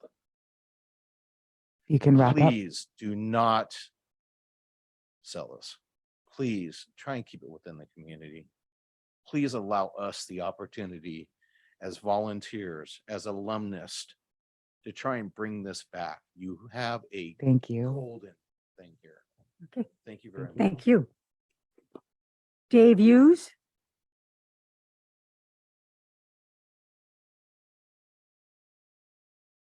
Good evening. My name is Dave Hughes, host of the weekly KVHS original local music program, The Beat of Diablo. I'm a community resident, a local music advocate, and when necessary, a grassroots community organizer. I stood before you last week asking you to pull the listing of KVHS off the market and to first work with those of us in the community who can very likely find an amicable solution before selling it to the highest bidder. If you recall, I was uneasy about making the assertion that KVHS was even listed because that information was not yet made to the public or even the volunteers of the station. 2 days later, I emailed Brett Miller of MCH Enterprises and asked, can you tell me if KVHS is currently on the market? Mr. Miller immediately responded, it is, but an offer has been submitted and negotiations are underway. Mr. Alvarado tonight said otherwise. That afternoon, tonight's agenda was posted, and it's now public information that these negotiations, which staff is seemingly asking for approval to engage in after the fact by way of seeking approval to continue now, are with K-Love, the notorious Christian radio network that has amassed 520 FM radio stations as of 3 years ago per Wikipedia. Who knows how many now? I can't possibly articulate in 3 minutes all the reasons why it's imperative for you to hit the pause button right now. And you can do that by denying authorization to proceed with the current negotiations that are underway. This week, I stand before you and my ask is the same: time and open dialogue with the public. As I'm sure you're aware, there are some who want the district to continue ownership of KVHS and to work with the public to find new ways to rekindle the educational aspects of the station, while others simply want you to sell or transfer ownership to a community-minded nonprofit, and certainly not this problematic potential buyer known as K-Love. Based on everything I've observed, it seems pretty clear to me that the district is determined to unload the station. And the board sees approving these negotiations tonight as the next step to get there. I understand that Dr. Clark has assured some of you that a yes vote tonight doesn't necessarily mean that the station will ultimately be sold or that the public will be shut out from the process. If you're convinced of this and you plan to vote yes, I implore you to make a motion to allow a period of at least 90 days for other entities to make an offer and for the language of the selection process down the road not be exclusive to awarding the sale to the highest bidder. I've been talking with a lot of people over this last week, many of whom can really help us all find that right path forward. Two of these people I strongly suggest the district talk to directly, your own station manager, Phil Moore, and KVHS pioneer, Mr. Ernie Wilson. Both gentlemen can offer more scope, including more affordable solutions than the narrowed scenario and very limited options that staff has illustrated for your consideration tonight. Please hit the pause button and deny authorization to proceed with negotiations. And one more thing, Mr. Alvarado also said that there's no educational programming. My understanding is that Sunday mornings there is local educational programming pertaining to the region. Mount Diablo, Save Mount Diablo, I believe, contributes to that. Also, Ernie Wilson is interested in the tower. It has no use to anyone else, but he got it for free and he's hoping he can maybe get it back, and he's willing to help you guys out with a low to no cost way of removing that tower. Okay, thank you. Thank you. Can I Chris just- Verdugo? I'm sorry, can I just ask a clarifying question? Yeah. Mr. Hughes, I didn't catch, you had a recommendation about a number of days that it should be.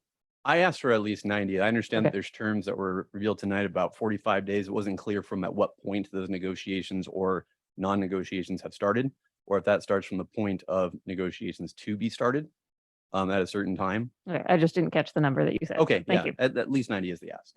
Okay, Thank you.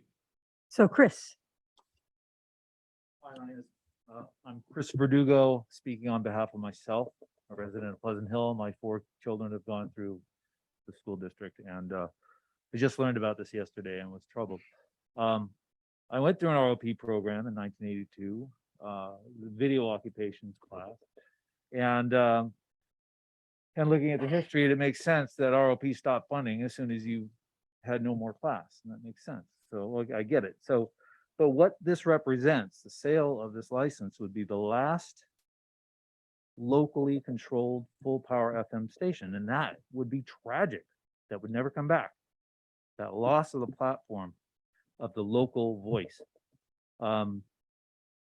With what I do now today, I'm the operations director for Contra Costa Television, part of the county.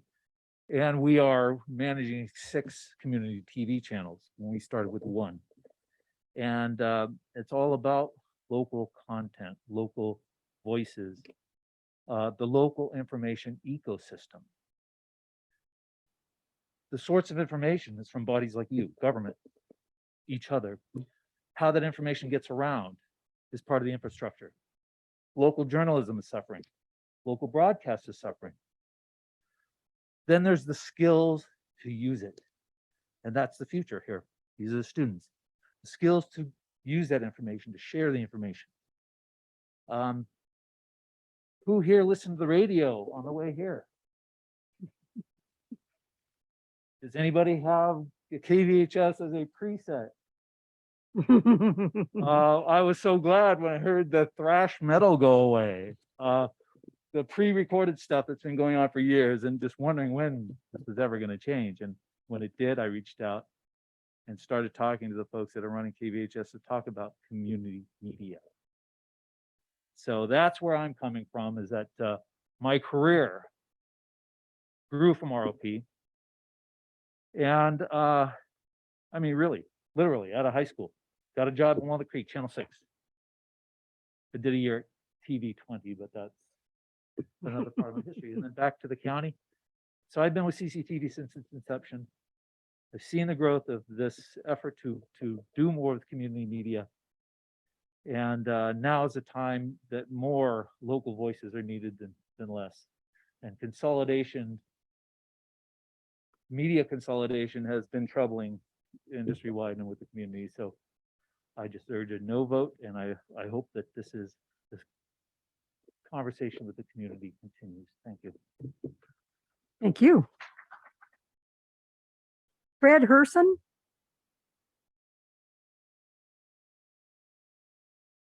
Hello again. We met a couple weeks ago. Glad to see you again. Thanks for having this process. And actually, this process in and of itself is an affirmation that the board and the district has a responsibility to the community itself. Otherwise, we wouldn't have this public commentary. So I'm appreciative of that. Now, I'd like to start by paraphrasing from Mount Diablo USD board policy entitled Equity. I'm paraphrasing. The board shall make decisions with a deliberate awareness of impediments to learning faced by students of color and/or diverse cultural, linguistic, or socioeconomic backgrounds to ensure that equity is the intentional result of district decisions. I would assume this one as well. The board shall consider whether its decisions remedy the inequities that such communities experience in the context of history of exclusion, discrimination, and segregation. This is a laudable goal, and it's certainly in line with the values of our community. The proposed exclusive negotiation with an evangelical radio station, Caleb, is a patent contradiction of this commitment to equity. Though a supposed nonpartisan station in legal terms, the content of evangelical radio is to spread the narrowly conceived truth, quote unquote, of the word, quote unquote, rather than foster open minds against cultural bias. Indeed, major press such as The Guardian and Vice have reported that Caleb has deliberately excluded LGBTQA Christian musicians from playlists. Even a broader context, of course, is something you see in the press about white nationalism, Christian white nationalism, and the assertion that the United States was established as a white Christian nationalist nation. That's certainly not in accord with the equity policy. So I would say that continued exclusive negotiations with Caleb is a clear violation of the board's equity policy regarding its decisions. Indeed, a sale decision to Caleb would send a discordant message to its students, parents, and the broader community about the board's commitment to its own principles and written policy. This board is obliged via a fiduciary duty to halt negotiations immediately and to restart the process that includes its own broader community. Fairness and equity demands no less. In fact, you cannot continue to negotiate with this one entity. It's not fair to the board, frankly, to do so. If you can wrap it up, thank The you. 45 days, okay, if the 45 days clock has already started, how is that equitable to any other interested party, including the folks that you've heard from? Thank Okay, you. Thank you. Thank you very much for listening. Cora Mitchell.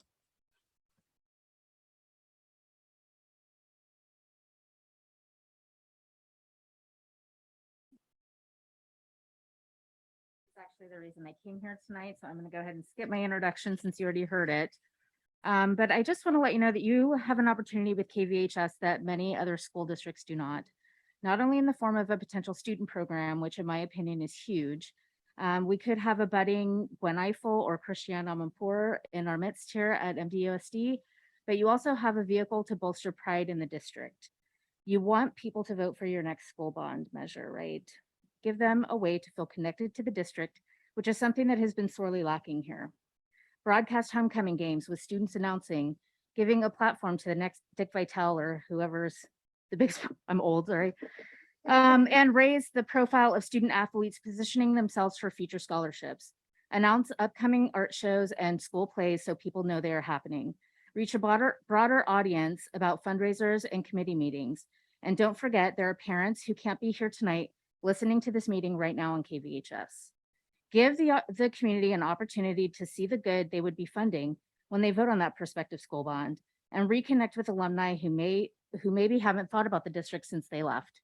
Without utilizing KVHS to its full potential, you make the uphill climb to do so even steeper. I hate to say this, but the public perception of the district is not a positive one. I don't think that comes as a surprise to any of you. Part of the reason for that is a lack of communication to the public and a general feeling of being dismissed or ignored when people do speak up. Don't let this be one of those times. Are you being flooded with emails from the public requesting you sell the station to the highest bidder? I highly doubt it. This is a public asset, and you should give the public a chance to rise to the occasion and help where they can and want to.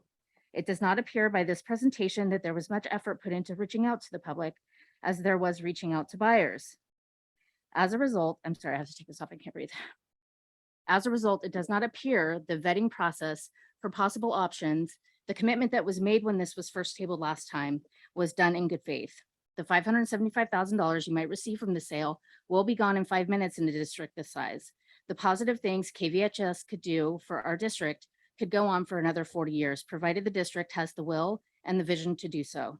With that, I'm offering to you to spearhead a committee of community members and experts in this subject matter, including relocating the Tower of Need Be, to work with the district to make sure that we have exhausted every possible avenue before doing something that we can't undo. Lastly, the fact that an organization that as a rule will not allow LGBTQ+ talent on the air was even put up as a potential buyer, as preliminary as it may be, which I don't think it is disrespectful to the LGBTQ community. How hurtful it must feel to know that they would even be considered as a viable enough option to appear on that slide. I know the district has a policy regarding equity and inclusivity, so how did an entity with blatantly bigoted policies be considered as a qualified offer? If you choose to sell, which I hope you don't at this time, the public should have a say in what a viable offer looks like. Please vote no. I don't trust that they haven't moved this further along than they're saying, because we've been lied to before. Thank you. Natalie?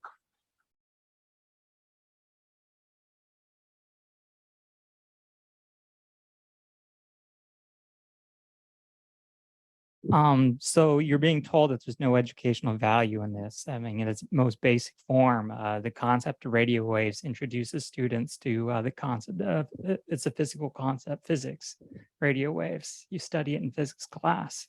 And the students, if they have access to radio, they would have a broader understanding of how radio is used, including larger concepts like, studying radio astronomy in the future. But you're just planting that seed, thinking about radio waves and how they're passing through the air. Also introduces concepts related to math, electronics and software to understand the equipment and the software needed to run the station. That's an educational value. Communications, working together as a team, formulating content, and even formulating playlists. That's communication skills, that's educational value. Poetry, allowing students to do analysis of the lyrical content when they're making playlists in the future. That's educational value. And then there's business, because they might get jobs in the future in the musical industry. And then there's the basics of music history and appreciation. I actually took a music appreciation class because I was also in band at California High School, and I would have loved if that we had a radio station. I listen to the station. I love the music that plays. I mean, when I moved to Concord, finding a station that plays metal and math rock and the type of music that interests me. This presentation made it seem like the station isn't even being used right now, that it's just all shuttered. That's not true. We are literally live on air right now. The station is being used and people like it. K-Love, I listen to Christian music. I love Christian music. I listen to Christian podcasts, but K-Love is a fundamentalist. I have no love for them because they had no love for me as someone who's in the LGBTQ community. As reported by Billboard Magazine, Vice News, and religiousnews.com, they do not allow or promote LGBTQ artists. And that's not normal. The Grand Ole Opry, if you're an LGBTQ person, you can perform on stage at the Grand Ole Opry. So this is a backward, conservative, agenda-driven organization K-Love is, and they're buying radio stations on purpose for propaganda purposes. They even advocated, because they have a news department, they use their news department to propagandize against the legal codification of same-sex marriage in the US when it went to the Supreme Court. So please do not sell it to them. Please work with Dave and his team to try to find solutions. Thank you. Thank you. Last, we have Clayton John Leander.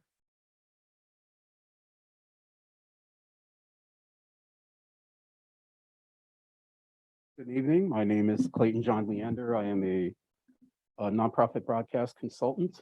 I was part of the Contra Costa Telecom Task Force that did a comprehensive study of multiple cities and county for a community needs assessment. In fact, I recall that representatives from Mount Diablo School District were participants in those studies. The studies were part of a county-wide assessment of community needs and interests in the scope of telecom negotiations when one entity is buying another. As we know, after in the past 20 years, everything since the passage of the 1996 Telecommunications Act, there has been, despite the promises of the Congress that there would be more competition, there is actually less competition, more consolidation, less diversity of voices. In bringing it fast forward to today, a resource like this is incredibly valuable. There was a recent window, the FCC opens up windows every 15 or 20 years to try to open up new frequencies in different communities, and whatever is open can be applied for. I tried and tried and looked every nook and cranny and could not find a new frequency available. This is the last possible frequency that can remain in community hands, and it's a very valuable asset. Let's consider perhaps you can sell the license for $500,000 or even $800,000.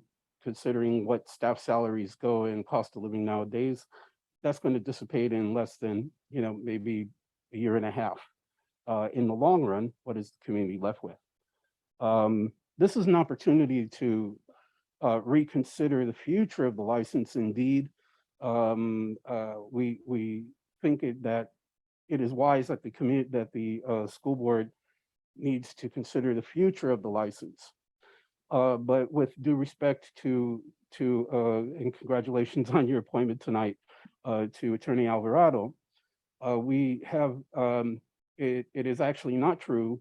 You can transfer the license over to a nonprofit organization. My previous organization was a recipient of a non-commercial license with no cost from Reed College in Portland, Oregon. We rebuilt the station, and in a few years, we turned it around to community hands. It is thriving.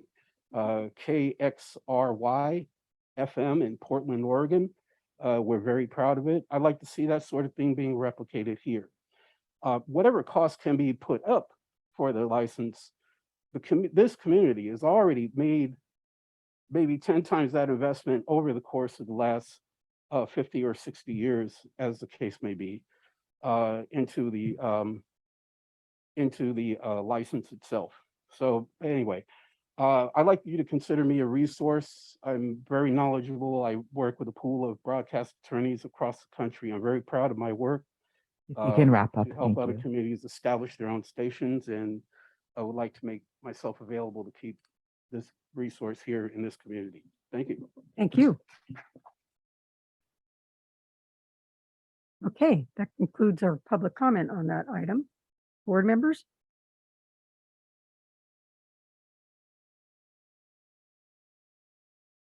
All right, shall I begin? Go ahead. So I did want to start with, we also did receive comments over email. And one in particular did speak to some of the concerns of K-Love. This is from Robin Kuslitz. I did want to note what she said, what they said about it, which is that K-Love requires adherence to a statement of belief to be employed with them. And so they were saying, as a student-run radio station for the last 30 years, it would be a shame to sell to an organization where only MDUSD students who share in their beliefs would be allowed employment opportunities. The statement of belief is not found on their website and is only provided to a job applicant who passes their initial screening process.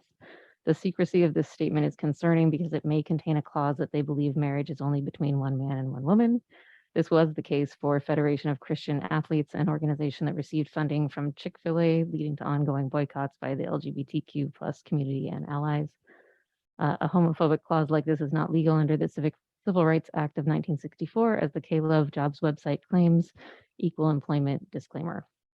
So that's just another piece of information of what we've been receiving as far as information about K-Love from the community that I wanted to take note of. It seems to me that one of the issues here is that as a school district, we lack the expertise in this area, right? So that's one of the frustrations is that the community is saying, we have all this expertise in radio and broadcasting and the educational kind of programs that can be provided. It's a challenge for us to figure out how to even make these decisions because it's not something that we've had because we've not had this educational program since 2012. It feels to me like as a school district that is trying to stay focused on our core educational programs and stay aligned with our A through G requirements when it comes to educational programs. We're in a position of just coming out of COVID in a situation where we're understaffed and trying to ensure the highest quality education to our kids. I don't see that it makes sense at this time to try to build a new program that we don't have the expertise to build. And that if a community station is owned by a separate entity that is not Mount Diablo, then they would be able to provide educational programs not only to Mount Diablo students, but also to students throughout the school districts of our county, for example, which would be, I think, a wider benefit and would be a higher quality over the long term. It sounds to me like there's a lot of expertise in the community that could be drawn from, that could create an entity that could last really, a long time into the future in what it provides, not only to our students, but to our community. I know one of the pieces of input we received at some point was that, that there were the Concord community couch concerts during COVID was provided on this radio and benefiting local nonprofits in the area, which is wonderful. But that's, again, I'm not sure why that would need to be owned by a school district, a single school district, especially at this point in time when we are so stretched. So to me, it feels like the decision tonight is, do we want to divest of this license so that we are no longer become the owners of the license? But then how are we going to direct the district as far as the next steps? So I think that I have some ideas about how we could move forward with that and how we could word that, but I would want to hear from all the rest of you first. But I just wanted to say that my personal opinion, I think, is that our school district is not in a position to continue owning this and trying to build something from scratch at this point in time. But I do hear the community and see the value of it continuing to be a community-owned asset that can provide educational programming to the whole community.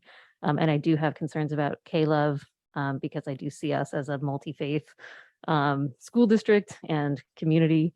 And it doesn't feel to me that any type of specific religious station really meets our goals of benefiting the whole community. And I would just say, anybody who knows me knows I'm all about community. So I would definitely like it be something that stays with the community. I also would say that there's this misconception out there all we do all the time up here is vote on contracts. If a contract comes to us that we don't like, we just vote no. That's our job, to either approve or disapprove. So don't get too caught up in where you think it is in the process. It's not a matter of us not being transparent. As our attorney had said, this came up several years ago, and we were flooded with a lot of really nice people like you that were volunteers that were connected to this and wanted to keep it going. And they did for a while. But you know, people have other things that come up in their life, and then it kind of ebbed again. So for me, I'm all about keeping it in the community, however that needs to happen. That's why I asked about a timeline. It doesn't look like we're on a really tight timeline. And again, just bear in mind, just because something appears on agenda, it's not a done deal. It's decided here by this board. So other comments from other board members before we move forward? Thank you, President Mason, and thank you, Trustee Cowan.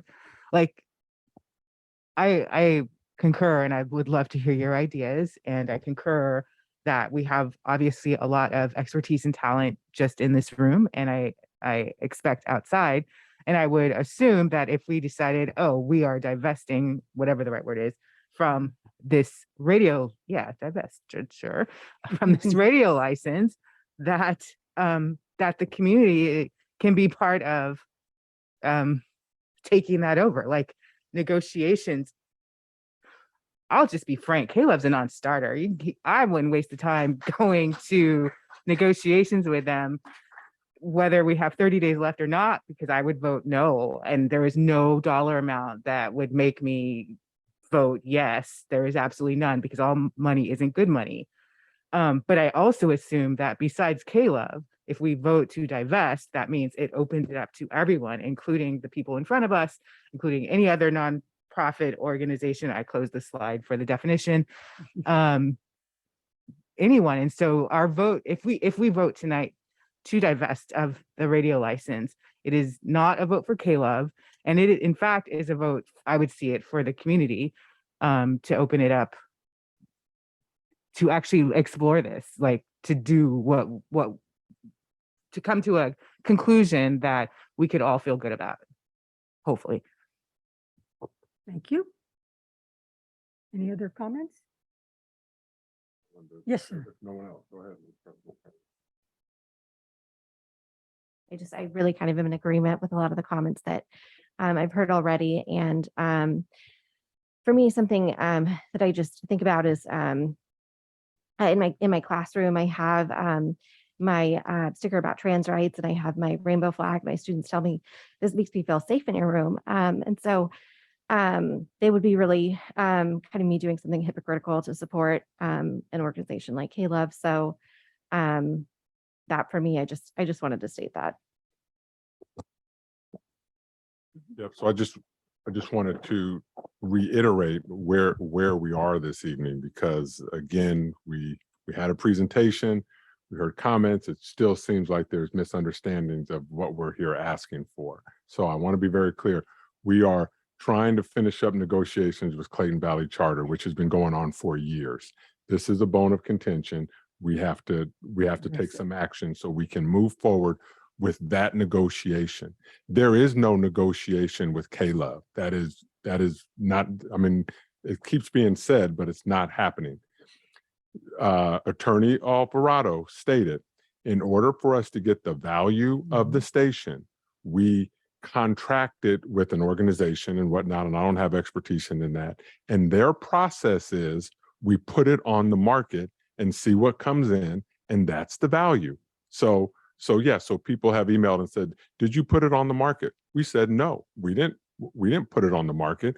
We tried to get the value of it, and their process is putting it on the market. So couple things. We have an offer that gives us about what it is worth. It is worth somewhere around there. It expires in 45 days. If we don't take any action in 45 days, it goes away. If they want it that bad, then they'll redo it and continue on or whatnot, or they will move on. The public is asking us to engage with them, but then they're telling us to vote no on the very item to give our attorney the authorization to engage with potential buyers. So that's what we're asking. And again, if the license, I didn't know when the license was going to expire. If the license doesn't expire for 8 years, it can just sit, right? It can just sit. But I think what Mr. Alvarado was explaining, as a public school district, we can't just give away assets for nothing.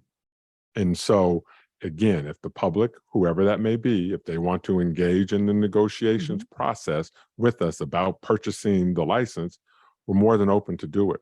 And then finally, as what was said, but I just want to be crystal clear, any contract we bring to the board for whatever reason, like if we just said, okay, we're going to sell it to this radio station here, and we bring it to the board and the board says no, then it's a no. Then we got to go back and we got to go out back and renegotiate. So really, I think it's clear.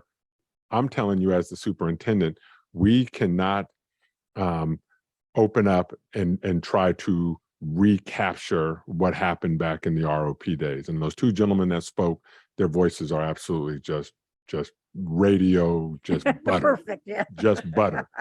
So I get it. We can't open that back up. We don't have the bandwidth. We have all kinds of programs in this district that have said, we want you to run these programs. So again, I'm recommending that we approve, that we begin presentations, negotiations with whoever, with the community or whatnot. We have an offer on the table. Again, I think it's pretty clear how the board feels about that. And I think we can definitely, know about that. But legally, we're obligated to move forward on some of these important things. And so I just want to reiterate that and make sure that we're all on the same page with what it is that we're asking to do. And just for the, again, we have not negotiated with any potential buyers. We are negotiating with Clayton Valley Charter on a deal for the whole entire school, and this radio station is part of what's holding it up. Thank you. Thank Excuse me. Thank you. Excuse me. Thank you. You're out of order. You're out of order. You're out of order. Thank you. Sorry. Thank you. Okay, This is a school board meeting. come on, you're out of order. This is the point of time where the community does not speak. So I would move forward, and the recommendation is there. Okay. Trustee Mayo, Now I've lost my, train of thought. well, anyway. If it turns out that the board does continue to promote the divestiture to the community or for sale, especially if it's for the community to try to organize something, I would hope that you are, now I'm going to repeat the word, bring forward some solid recommendations and a good faith show of the possibility that could be accomplished, so that we're not spending a lot of time with our attorney, with his time, because he's dealing with all of our school district issues and matters. So I'm just asking you to carefully consider what you're going to undertake and what the process will be, and not, make it once a week, not every day when you contact our attorney. We keep him busy enough as it is. And I know that you will do that, but it's so easy just to say, oh, I'm going to send him an email that takes up, an hour of his time. I do hope that you are able to do something. I am, this came about again in 2013. Here it's 10 years later, and neither side has made progress around preserving the radio station for what we all think might be important for our community. So it needs to move forward more quickly by the community side. The district has held on to it. When you think about the estimate of $50,000 a year, that's $500,000 that the district has invested to keep that asset within our community. So please don't take my comments as being negative, but I do think that we need to be serious about moving forward and present a strong reason for it. I do want it to stay in the community. I can think of a lot of things to do with all of these minutes and seconds that could be broadcast. Music, play some classical stuff for me, but and I do enjoy the programming that's on the CCTV and the other stations. So anyway, those are my comments. Just be prepared, be concise, and bring something back that's solid and that we can move on more with a good decision and a good feeling in our heart. Okay, with that, I'll entertain a motion unless there's another comment. All right, shall I give it a go? All right, I just drafted this, so this is open to all of your edits since we're doing this on the fly here. Okay, I move to approve divestiture of KVHS radio license, beginning with a transparent process of gathering bids over at least 90 days and prioritizing bids that commit to providing educational opportunities and local community access.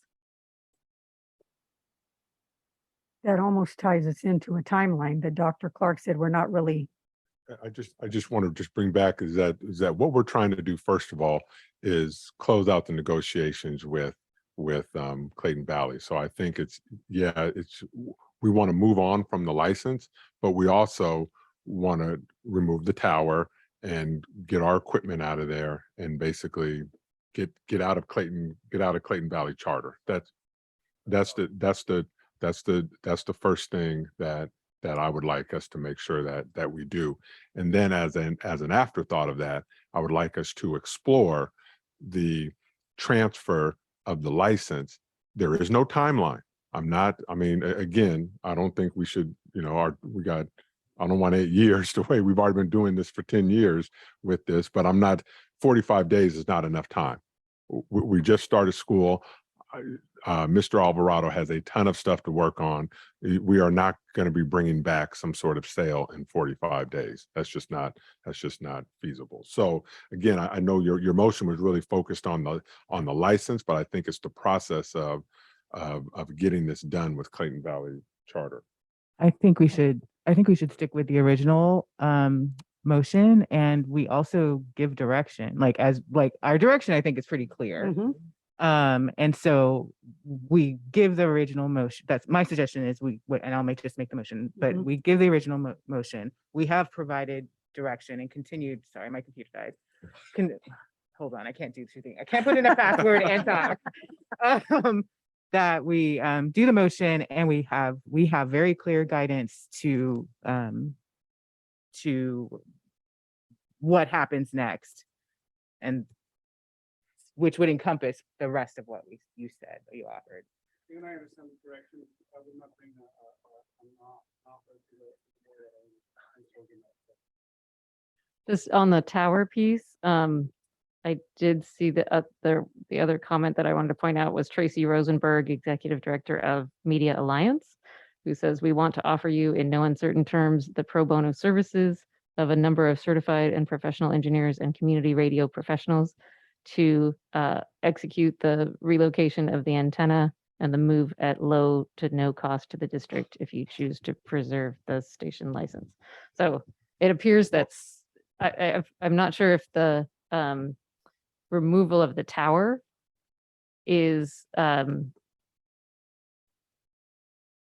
May take a separate piece from the divestiture of the license, because it sounds like the tower that's falling over is not actually even necessary. So I just want to, again, with our employee groups and with our insurance and with all those things, I would be very hesitant to put anything like that in the, let us explore that. Oh yeah, I wasn't putting that in a Okay, motion. no, I know. I was just pointing But I that know out. that's what someone's There's asking. a resource. There's been people here tonight that said, we'll come get it and stuff. And I appreciate that offer, but just know we're a school district and there's laws and rules that we have to follow OSHA laws in particular around who does what around on our campuses and things like that. Even though if we could, I'd love to take people up on that, but that's not how we can operate, unfortunately. And if there were a place for them to help, we have their phone numbers here, so.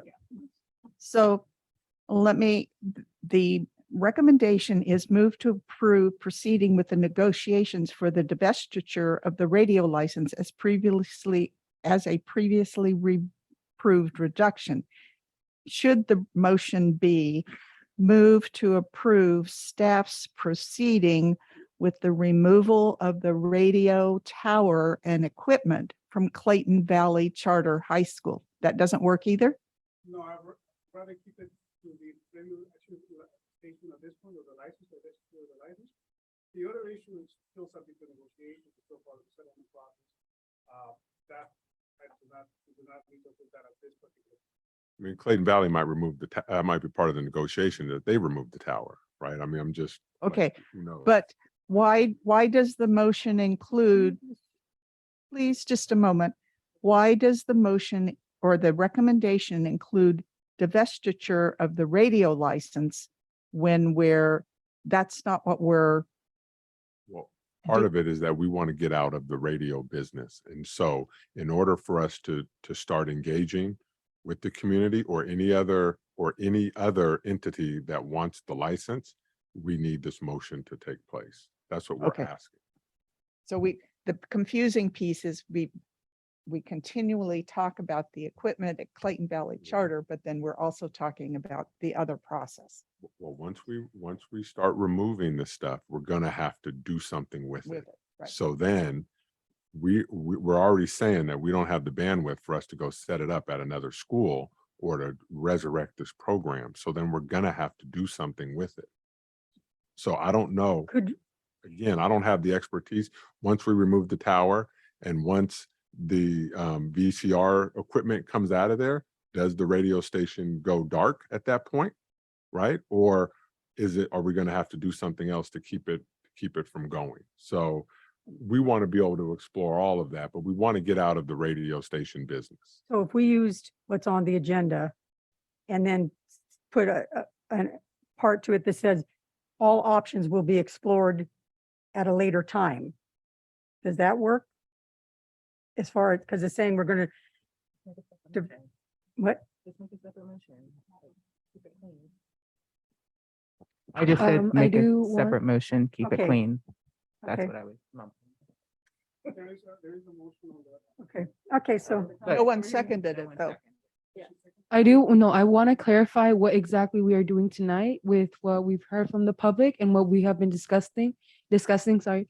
What exactly are we going to be approving tonight? Because as a board member here, I am confused and I am sure that other people in the public are confused. What I'm hearing is we're basically saying that Mount Diablo is going to get out of the radio business. That's what we're voting on. And by saying that, that allows us to talk with everybody and negotiate with any and everybody. And the board's desire is that we keep it within the community. Yep. Okay. So motion, I'll move to approve proceeding with negotiations for the divestiture of radio license as a previously approved reduction. is there a second? Second. We have a motion and a second. Trustee Nava Flores, I abstain. that answered my question. Is it any clearer? Okay, and the rest of us? And I accidentally hit abstain because I was talking to, so it would be. Do you need us to? Do you want to revote? give a you want us to voice vote? re-vote? Laura didn't hear you. President Mason. I accidentally hit abstain because I was talking to our fellow trustee over there, so if you can recall it up there real quick. Okay. There we go. So it passes 5 with 1 abstention from our student trustee. Can I have a vote with this for the record? A voice? Yes. Okay, so trustee Nava Flores, just Same vote. Abstain? Okay. Trustee Cowan, Yes. trustee Mayo, Yes. trustee Zawi, Yes. trustee McFerrin, Yes. trustee Mason says yes.